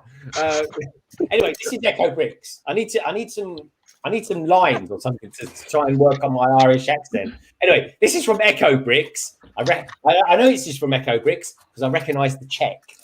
There we go. Echo Bricks. Look at that. Yeah, that's awesome. Phenomenal. I love that. It's the Wrangler Jeep. Those tires. Those tires are amazing. Aren't They're they? about 200 quid each, those tires. Minark sent us this. It's just a few pieces that he's built this week, including the Adidas set, or Adidas, as our American cousins like to call it. There we go. Very cool. Liking that. That's wrong, though. It is. It's supposed to be Adidas, but yes, you'll never break us of saying Adidas. We'll let the Americans have that one, folks. This is the wonderful Craigster. He sent me a picture of us streaming. This is it. Look at that. The Dream Team. Oh, yeah. Richard looks like he's got a migraine. He's like going, oh my God, what am I doing here again? Nothing's changed. Cy O'Connor sent me a couple of pictures. He goes, what we built on the backlog. We did actually build on the backlog this week, folks. Amazing. True. It really is, folks. There we go. Very cool. Look at that. Loving that. Amazing. That's a nice set. I love the figure. I love this guy here. I love his hairstyle. Reminds me back in 1994 when I had a perm. 94. Yeah, 1994. Late starter. Yeah. Do you know what? I had a perm, and soon after that, I broke up with my girlfriend. I can't imagine why, but there we go. I would have broke up with you too. I look like a fuzzy bear reject. I really did. It goes, oh yeah, Snap to Grid Bricks sent me this. I don't know what he's going on about, but here we go. He sent me that. There we go. Do you know what I was going to do? I was going to do football's coming home, and then I was going to blow up Mario. And then I remembered how expensive he was, and I didn't. Anyway, thank you so much, all you lovely people out there, for sending in your pictures. If you want to send me any more, feel free to. We can always pop in just before we round up tonight. But as always, folks, thank you so much for sending pictures. You guys out there are awesome. And you know it. You really, really are. Now, Holly looks like she's gone and got something very exciting. If Fooling with Bricks is still out there, he's going to be super excited watching this. Look at this. Nice. With the Amazing. shields, original shields and everything. Jealous. Holly, how did you Incredible. get these shields? Vine pieces, the whip, like those. Well, I got a bunch of these. Bunch of them. What are we looking at, Holly? Tell us what we're looking at. Oh, I don't remember the set number. It was the one that you showed a picture of, though. I have a bunch of the original castle sets, like especially some of the small ones, like the ones that you would kind of add on, or the Forcemen from the Forcemen theme. Is that Robin Hood meant to be in there? I mean, It's sure, a generic forest man, right? yeah. Although my Generic Robin, forest man. I like that. my Robin Hood was actually the girl figure that came with the Forestman's Crossing. They had a little female forest person that was an archer, and that was for when I was a kid. That was my Robin Hood. Oh, okay. Robin Hood. I watched the film once. I thought it was Robin Hood, but it was actually called Throbbing Hood. I put it this way, folks. Yeah. I put it this way, right? I didn't watch it for very long. My mum was not impressed with me. She really wasn't. But anyway, talking about being impressed, Holly, I'm always impressed with you. You're amazing. But your lunch break's nearly over. My lunch break is over. Typewriter is almost complete. Oh my God. It's You beautiful. put us to shame, Holly. You really do. Pretty good. I have just a few more pieces to finish it up. But Hold on a minute. Holly, turn the keyboard around. I want to see the keyboard layout. Have they got a different layout over there in America? You've got no, QWERTY. it's the QWERTY layout. It's just missing numbers. Oh, okay. Because you guys don't have a QWERTY. You don't have QWERTY. You have a different one, don't you? Oh, I must be thinking of Germany. I think Germans have. It's not QWERTY. It's a different Really? version. France has a different one. I don't know. Does Nicole, is yours different? Yeah, we have this weird vocals with the double points on top of it. Mm-hmm. That's it. Don't know I the think it word. might be the French or the German. They have AZERTY, so it's Yeah, I think French AZERTY. Yeah. Okay. Yeah, not a lot of Okay, people I have know to that. roll. I have meetings. I will see you guys later. Thanks for having me on. Holly, thanks for being here. Love you loads. Thank you for being here. Bye. Take Good care. to see everybody in the chat too. See you guys later. Bye. Bye. Oh. And that, everybody, is Holly. And you'll see her every Sunday on Tricky Bricks' channel. And that's a super channel as well. So, anyway, enough about our movies. Hey, Si. Si, did you used to watch Robin Hood when you was growing up? I did, and it had that song, and I don't remember what channel it was on, but yeah, I remember the song. All right. Ah, okay. You remember the song? How did the song go? You were just singing it. What, Robin Hood? Yeah. Oh, okay. Okay. I thought you might have some sort of strange version of it, a mock version, shall we say? No, I not like the strange name that you had for the version you saw. Well, I was just as surprised as you was, so believe me, I really was. One of the most embarrassing moments of my life. But there we go. You were a missus. Yeah, Little John, I say. Anyway, moving on swiftly. I don't know about you lot, I'm thinking, I really am. I'm dying here. I need to go and sit in the fridge for a while. Nicole, is it hot at the moment in Germany? Not at all. I think we have 20 degrees. Hey, That's hot. that is quite warm, yeah. It's not quite a heat wave, but it is warm. Well, when you come from Ireland, that's a summer's day. Yeah, exactly. Same in Scotland. It's a summer's day. But there are quite a few countries that have up to 35, 40 degrees at the moment. I think France, Slovakia, Poland, they are crazy at the moment with the temperatures. I would hate that. Me Isn't too. it like California or something like that? Isn't it like something like 49 degrees or something ridiculous? Yeah. Like that? Yeah. And somewhere in Canada was up that high as well. Holly had a heat wave a couple of weeks ago where it was up that high in Portland as well. Crazy. Wow. That is way too hot, man. That's way too hot. Yeah. Now, talking of hot, New Zealand. Every time I speak to you, Richard, it's raining. The weather's terrible. I mean, what's going on in New Zealand? It's actually raining right now. It's freezing here at the moment. It's like I'm just about to check the temperature. What's it now? Hey, But it's freezing. I can tell you that because we're middle of winter. That's why I've been working on my city. God. So it's 15 degrees. 15. Oh, that is cold. Well, it's cool anyway. It's quite cold. 17. Sorry, 17 at the moment. Oh, 17. It's cold. Moto says it's blazing hot right now, and I'm gardening. Yeah, I tell you, that's the thing. I've got to get out tonight. This is the thing, folks. When you get older, right, you stress about the most strangest things. One, you stress about, is there any peanuts out there for the birds, for the bird feeder? And secondly, when it's hot, when it's baking hot like this, you sort of think to yourself, when it goes dark and the sun's gone down, obviously, you think to yourself, I've got to get out there and water the plants. The things you worry about as you get older are in that right, Richard? Yeah. I think about the gardening all the time. Yeah, you do. In my forest. I live in the forest, man. It takes care of itself. Is it? It takes care of itself. He's got what do they call it when you don't have to do a lot of work to it? Low maintenance.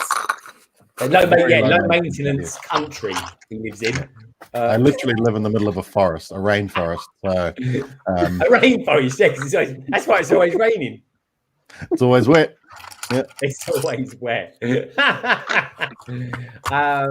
What else we got going on there? We got BrickSceneTV said, Aaron Brickdog, I am going to cut his heart out with a spoon. Oh, blimey, that sounds a bit. Where did that come from? Where'd that one come from? BrickSceneTV past blimey. 40 degrees in Spain, where my parents are. That is Spain. That's fair enough, isn't it? 40 degrees. 17 and bloody freezing. That's summer's day in Yorkshire. God, Yorkshire. Blimey. Brick-a-Picks. I was up in on the other side near Lancaster a couple of weeks ago, and it was 25 degrees up there. It was baking. It was lovely. It really was. Aaron Brickerhoff. I like that. Brickerhoff. Is that like David Hasselhoff, but a Brickerhoff? I'm liking that. It's cooler today. It's Cali. It's 27. Oh, that's all right. 27 is okay. That's nice. Nick says it's 90. I don't know what's Fahrenheit, folks. Can someone educate me? Is that warm? I think 97 is pretty hot. Is that 33? Okay, interesting. Many things says, Hannah, where are you? We're in SF. What's that? San Francisco. Ocean Beach is around 15 Celsius. Oh, that's cool. 15 Celsius. Look at you lot. You're chatting away in there. Robin Hood, Prince of Thieves. That's the one. Kevin Costner, folks. What was that song that came out then as well? It was Everything I Do It For You by Bryan Adams. Yeah, Bryan Adams. Sorry. What was the name of that song again? Everything I Do It For You. And it was #1 for about a million bloody years in the 90s. It was 17 weeks. You know it's true. Everything I do it for you. Like a choo-choo train then. There's all your money gone. There we go. Look at him, look. He's having a nervous breakdown over there in that top corner. Yeah. He's like, Dads, you're so embarrassing. I know, he does, doesn't he? He's like, oh, God, I wish they hadn't I could hide under it. My two dads are so embarrassing. Go away, guys. Look at you, look. He's thinking, I got up at the crack of dawn for this. He's a baby. Yeah. I got up for this. Baby. He's our baby. Yes, Rich is our baby. He's just texting his wife saying, for the love of God, get me a coffee. I can't get through this. Coffee? I need more than that, mate. I need more than that. Oh, I love it. Now, I was going to talk about coffee then, but I thought, well, why am I talking about coffee on a Lego stream? Why do I talk about half the things we talk about on this stream? I don't know. I go, hello, everyone. Brickham's Den's in the house. Good to see you, dude. We got BrickSceneTV saying, good job, Flynn is not here. Oh, yeah, I'll be getting the evils of him. Yeah, he keeps me on the straight and narrow. He does, folks. Hopefully, I love him a bit, so I really do. And Barry's saying, poor old Rich, leave him alone. I love him to bits. Anyway, we're getting up to nearly three hours, folks. We're getting up to that that time of day. I've got to show you one thing though. Someone's just sent me a picture, so I've got to show it off because do you know what, folks? It's a very relaxed stream. It really is. Every Sunday, I think it kicks off at 9 a.m. UK time, which is of course the middle of the night if you're American. To be quite honest, if you happen to be in Australia, I think it's what was that Sunday night? Is it? Actually, New Zealand even. You're talking about my live stream. What the hell are you talking about there? I've just disrespected someone without knowing I've disrespected them. So, mate, so in New Zealand, what time? 9 o'clock in the morning UK time is what time in New Zealand? 8 p.m. 8 p.m. 8 p.m. Yeah, no wonder he goes the reason I do it at that time is my partner calls her parents who live in England. Funnily enough, so phoning home if you like. Don't let her back in now, mate. It's too late. It's, but anyway, we don't want to come back there at the moment. just yeah, that's true. Actually, we're happy here, bro. You'll definitely get it then. Let me show you this. So this is what's happening on Sunday morning, folks. I'll be tuning in for this and giving him lots of abuse in the chat, of course, because that's what he's good for. There we go. The BrickSceneTV. He does do. He's got. I do like your thumbnails, Richard. I really do. Oh, thanks. I mean, actually, you don't get Chris to do them from Bricking It, do you? Because no. I'd have to pay him. You have to pay him. Yeah, he's not cheap. That's for sure. No. He's not cheap like the budgie. But yeah, do tune in on Sundays, folks, or if you're in New Zealand, Sunday night at 8 p.m. If you're in New Zealand Sunday night, come and say hello. Come into the office. Come and hang out. You know what I'm saying? Two of you out there. One of them's Richard and the other one's a shepherd. I love it. I love it. I've missed this, Richard. I've missed this little bit of banter. I really have. Well, you're just lucky there's no football this week. You know the boys. Here we go. But there we go. Well, no, there's no. Well, there's the World Cup next year. There's World Cup. And New Zealand, are they in the World Cup? That's the entire population. We were actually, and the one in South Africa. Okay. Prior to that, it was like 30, 40 years ago. But we're pretty good at the Rugby World Cup, funnily enough. Rugby? Never heard of it. Anyway, back to Lego, folks. Selective. Actually, Richard, I got a stepbrother who plays rugby and the coaches rugby in Denmark. He sent me a video once with a New Zealand rugby team doing a haka. Mm-hmm. That was amazing. You don't want to see me trying to do it. I'd put it to shame, unfortunately. I'd like to see you do it, and I'd probably dub it with something. That'd be quite funny. I'd say, we'll talk about that another time, Richard. That could be quite funny. But yeah, what, Nicole? Do you? Sorry, Greg. Yeah, I think Richard has to go. No, really? Oh no. Yeah, I've got to go and take my boy to a birthday party. It starts at 10 a.m. Oh no, sorry, dude. Oh, I didn't see that in the. I thought that was your That's why I goodbye. thought you clicked over to that picture. I thought that was the reason you were going to. No, I'm just doing it because I love you. That's why. Well, yeah, there is that. All right. So anyway. Did someone just pop off? Nicole's just dropped off. No, Nicole, you're not to go. Richard's going. Nicole, you come back. I have that effect on people. That's it. Well, anyway, Richard, tell us what's coming up from you in the next week or so. And are you doing your podcast? Yeah, well, I was meant to record the podcast last night, but I've had a bit of a cold all week, so we didn't record it last night after talking yesterday on side stream that we were going to record it, but we will do it this weekend. We'll have it out on Monday. So that's some assembly required. Chris and I just talking smack. And then, the only other thing I've really got on the pipeline is that live stream on Sunday night. I'm just not committing to making videos at the moment because I'm still trying to sort this office out. It's taking a lot longer than I wanted to. So, and school holidays, and I'm away snowboarding next week as well. So it's just going to be snowboarding. Yeah, man, I'm going on holiday. You're going on holiday. Are you going to be streaming from up in the mountains? Well, I could try and do something, I guess. Yeah. I'd like to see skiing or something like that. Snowboarding. Yeah, I was going to take something down with me anyway, see if I could do something. So, yeah, we're going to be down there Tuesday, Wednesday. Build a hot set or something like that. Like Star Wars populated. I might take a minifig up into the snow. I'm not really going to, like, you got to go up a mountain road to get to the bit where the snow is. So. Oh yeah, well, that's true. I didn't even know they had snow in New Zealand. Probably got everything. Yeah, we've only a few hills high enough to get it, and one of them's about 4 hours away. So we're going to go and stay down in the town next to it and do that, and then because like I said, it's school holidays at the moment, so we'll take the kids away. Kids have never seen snow before, so it'll be quite interesting. That's amazing. It'll be cool for them. Yeah, that's going to be very cool for them. Wow. Literally. I'm sort of checking out of doing anything video wise until I get back from that, and then I'll get back into making the vids again. I suppose I'm taking a little bit of a break at the moment. Yeah, so well, we all need it, mate. Everyone seems to be doing it at the moment. The world's adjusting, normalizing, and we're rebalancing ourselves, folks. That's what we're doing. Well, I'm just going to get in. I think we all need to sort of. Well, I don't know about you, but I feel like I need to find some sort of pattern.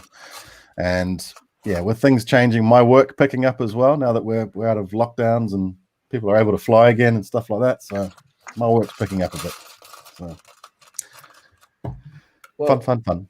Yeah. Well, on that note, mate, I wish you the very best. Have a lovely rest of the weekend. We'll see you again on Sunday. And Richard, lovely to see you. Can't wait to see you again soon sometime. Take care. See you again very, very soon. Thank you very much. I'll catch you. Thank Catch you you. later. Take care. Bye. Cheers, mate. Take care. Bye. And that's the lovely Richard, all the way from New Zealand. So here we are. How long have we been going for? We're going for 2 hours, 55 minutes, and nearly 12 seconds. And I think, unless anyone else has got anything they wish to talk about, we can kind of start thinking about winding down a little bit. Because what time is it in Germany, Nicole? 11:30. 11:30. So it's getting late out there. What time is it in Denmark at the moment? Same thing, same time zone. Same time zone. What time is it in Ireland at the moment? Will I say what accent will I say it in? Well, you say an Irish accent if you fancy. And I'll try an Irish accent. Hang on a minute. Go on then. It's I can't even see that. 25 to 11. You know what time it is. 25 to 11. It's making it sound later. In other words, folks, it's 35 minutes past 10. Cranky. Did you just ask me what time it is? What time is it where you are in London? It's 26 minutes to 11. Oh, good stuff. All right, folks. Well, look, time is getting on. And we love you lot as well. We really do. Brickmaster, hello, mate. Good to see you. Lovely to see you popping in. It really is, my friend. Now, just to say, just before we do start winding down, so I did a survey earlier on, folks. Managed to get it out. And the survey was this. It's basically, it's me saying, I'm thinking of streaming a flick through and review of the latest Blocks magazine. Would anyone be interested? And 76 people voted, which is great. Thank you so much for that. And 70% said yes, and the other 30% said nah. So I think I will maybe do, because I'm running a bit tight on time at the moment. I might just do a live stream side, flicking through Blocks magazine and see how it goes. Yeah, I think I might do that. Maybe I might even get one or two people in to help me along as well, because it'd be a good conversation bouncer around as well. I think because we can help you with the big words as well. Yeah. Well, thank you, Si. I appreciate that. You can tell me what they mean in the private chat. But anyway, yeah, private chat, sir, coming in. Anyway, thanks to everybody who popped in and did that. I really do appreciate that. Oh, it just changed it. Someone popped in something else. That keeps happening. You press on end it, and it comes up 69% voted for the stream, 30% went the other way. But it's always 1% out. What's going on? Anyway, 76 votes. Thank you so much, everybody. We've got the wonderful Hadrian's Wall out there. It's a great stream as always. It's been very entertaining. It certainly has, my friend. It really has. And thank you for popping in, because I know it's very early where you are, Hadrian. I saw someone pop in who I haven't seen for a little while. Where is he? There he is. Mr. Steve Reynolds. Hello, mate. G'day. How you doing? I haven't seen him for ages, Steve. Si, is Steve doing anything for the 72-hour stream? He is. I closed that tab. He is, yeah, definitely. Yeah, I'm pretty sure I did see him down for doing stuff on that, which is exciting. Yeah. Looking forward to seeing that. Steve's not seen him for a while, actually. Has he still got the skunk beard? He does. He does. He looks wonderful. Does he? He looks wonderful. Fantastic. I've not seen him ages. ABS Brick says, later everyone, great stream. ABS, thank you so much. And thank you for your picture as well. Abby, I really do appreciate it. Slug Biker says, rounding error. And Minark says, have you been filling in the wall, Greg? I'm not sure what he means by that, Si. Help me out there. Filling the wall? What? Okay. With the super chats. Oh yeah, have you been filling? I have been filling the wall. I haven't filled the wall in yet, but I promise you, Minark, I will be doing it. I will be filling it in straight after this, and then what I'll do is I'll put something out on Instagram. I'll do it tomorrow because I've got loads of Minarks to put on there. Blimey, Minark, you're one of our biggest supporters. You really are, mate. So I always appreciate that. And someone else who's always supporting as well is Moto. So thank you as always, Moto, as well. And thank you as well for the super chats tonight, especially Delicious Foods and Snap Squid Bricks and Fooling earlier on this week as well. I always appreciate that. Steve says, ha ha ha. Oh, I wouldn't really call that mess of hair wonderful. Thanks though, Si. Feeling love.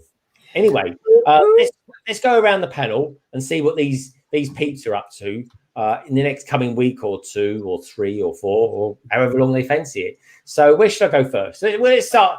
Let's start over here first, shall we, folks? Si O'Connor, the lovely, the beautiful, the got a chin like a baby's bum. Si O'Connor. What's coming up on your channel in the next week or so, my friend? Well, what I'll do is I'll pass it on to Cranky Bricks because I think she wanted to talk about a few other things. Did you? In the private chat? I don't. It's fine. It's okay. I was just going to I'll do a past thing and a future thing when it gets to my turn. Perfect. No problem. Well, today I was going to do a video before the stream, but it got too hot and I didn't bother. But I'll do one tonight. Tomorrow will be the Q&A series that I'm going to start. So if anybody had questions and they didn't put it into the community tab, you can put it in now, or you can put the questions into Instagram now if you want to, and I'll read out your questions. And just keep tuned for the next few videos. Wednesday we have the backlog, 8 p.m. GMT, 3 p.m. EST, that's American time. And myself and Greg will be building God knows what. And then Thursday we should hopefully have Jack from Brickvault as a guest, and that should be good fun. Good stuff. That sounds rather cool. I'm liking that. I really am. One thing I do want us to do before we get to the lovely Cranky is just show a picture that Welcome to Euphoria sent me. It's a mock that they're working on. It's his current mock, work in progress. I'm showing this now, folks, because I accidentally missed it earlier on, and it's really good. It really is. Look at this. It's fantastic. It's a building. Ooh. Oh, that's Friends set. Mixed in. Yeah, it looks like it's inspired by it anyway. Yeah, it looks really good. So welcome to you for it. Thank you so much. Sorry I nearly missed that. It does happen occasionally, folks. It really does, but then I'll just show it the following week. So thank you for that. Anyway, pretty cool. So we've had Si O'Connor, lovely Cranky Bricks. Tell us about stuff that's come up in the past and stuff that may be coming up in the future, Cranky. Well, I realised that I missed this last time, so I can't possibly miss this opportunity again now that Nicole is here. Okay. I have to give you guys an update on my island. Oh, hello. In particular, because, well, right here, having a little paddle in the sea, just there. There is our good friend Craigster underneath, giving Nicole a lift safely round the toxic spill of pina colada. Oh, hello. And I forgot, and I didn't even. I think I missed him off completely last time I showed this, so I owe him a so let me get this right. It's Tuk Tuk. Is that Craigster's sig fig? And it is now. Yes, it is. It is now. I've always wondered because be careful. He's taking a little tumble. He's had a bit of a pina colada, so he's kind of wobbly on the edge there. Do you know what? I love a pina colada. I really do. Two of those, and I'm done. I like that tuk tuk. So you've built the Raya set, the big one. Did you enjoy it? Yeah. I built that a little while ago, and I really enjoyed it. I've actually got another one so that I can make the dome whole again. But do you bought anybody for a mocktail? Love it. I need to talk to you about that because I've bought it because I think that tuk tuk is amazing. I love the film actually. Have you seen the film? No, I haven't seen it yet actually. Oh, see the film. It's really, really good. Honestly, folks, best Disney movie animation this year. It really is. Amazing. And look at that. She's even done it on one of those fancy what do you call it? Mills Technic. Well, these are the art bases. This is, I should also, Stewbot's right here, serving some drinks in the bar. Loving and, that. Slug Biker's hanging on the washing line. Good stuff, I don't know if we've got anyone else here who I've missed, but I'm gonna have to send you my sig fig. Yeah, exactly. Well, you got to subscribe to my Twitch stream. You might already. But that's what this is for. All my subscribers hang out on the island together. So, is it?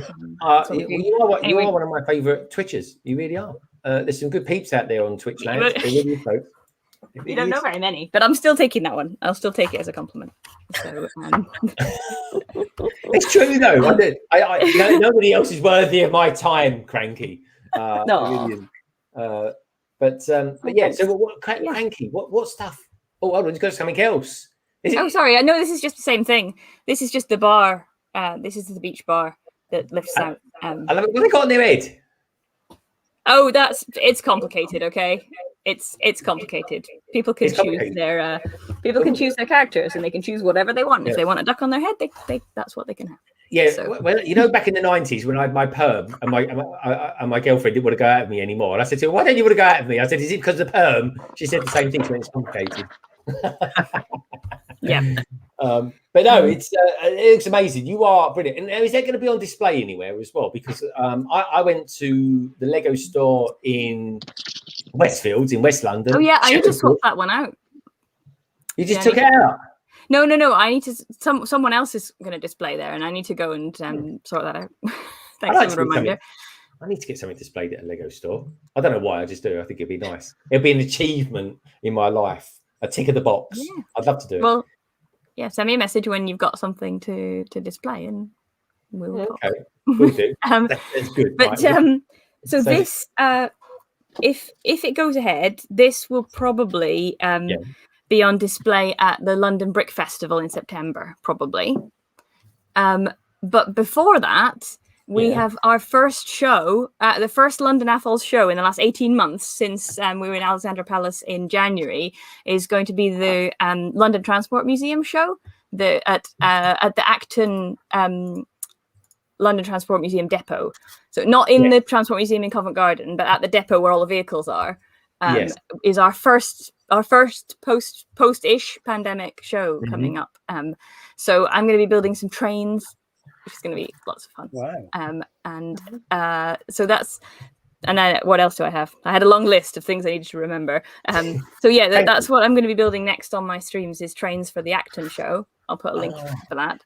But more importantly, on Thursday, I will finally be doing two momentous things will be happening at the same time. Oh, one is I will be building my first ever Star Wars set that I built on stream.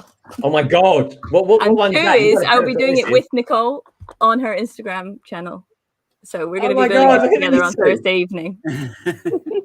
And it's been a very long time coming, but we're finally. You managed to pip us to the post, Greg, at being our first stream together. You just had to make it happen.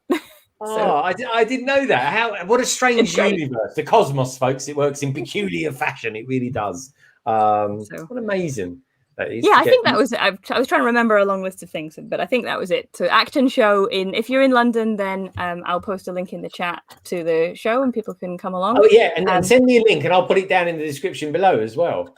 It's our first one. So I'll be building trains on my streams are on Wednesdays and Thursday nights on Twitch, and I'll be building some trains for that show on those. But yeah, on Thursday night bonus stream with Nicole. Oh, that's so cool. Do tune in for that. Now here's the thing. I'm a London AFOL. Don't know why. I never seem to know about these things that's going on. I need to be more in tune with my London AFOL side. I really do. Oh, as well as knocking my mic about. Now the thing is, right? When are we going to have our next lug meetup? When we can all go in there? When we can all go down the pub? When's that going to happen? Well, our next. But you haven't been coming to our virtual meetups, have you? But the next physical one is in August. Is a picnic, and then it's a picnic. Yeah, okay. But I don't know. We'll be back in the pub as soon as we can, but I don't know if they'll open it in September or not. Ah, okay, I see. Okay, cool. So you need to log into the forum again and keep track. Yeah, I will. I want to come to the one in August. That's all. Okay, I'll meet a load of people that I've never met. I want to get. I want to meet Kaz. I mean, I've met Kaz a few times, but it'd be nice to see you and Kaz. Because we'll be there. I'm giving her a big bag of Lego, so I know she's going to be there to pick it up for me. Oh, that's cool. Anyway, but yeah, no, I definitely want to get there because I want to get more involved in the London AFOL scene because I'm a London AFOL, so I should do, really, shouldn't I? We've got A&A Hobbies out there. Hey, Corey, good to see you, dude. Hope all is well where you are, my friend. Hope you're safe and well.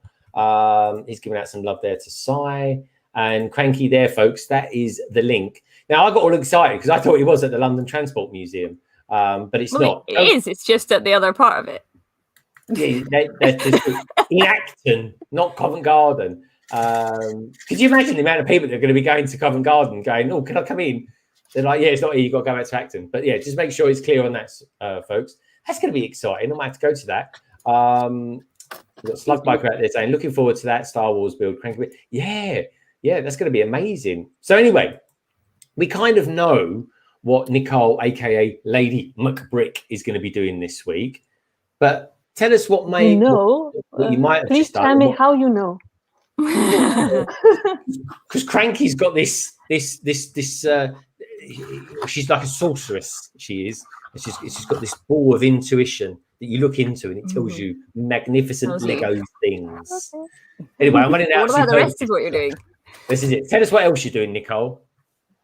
I'm not really sure what it is that you know, but this week I should let you talk first and then I go second, but I won't put you on the spot on that one. In general, this weekend I'm very excited because you know Brick Huntress for sure. Yes, she was with you, and I'm taking part in her challenge. Let's make some magic.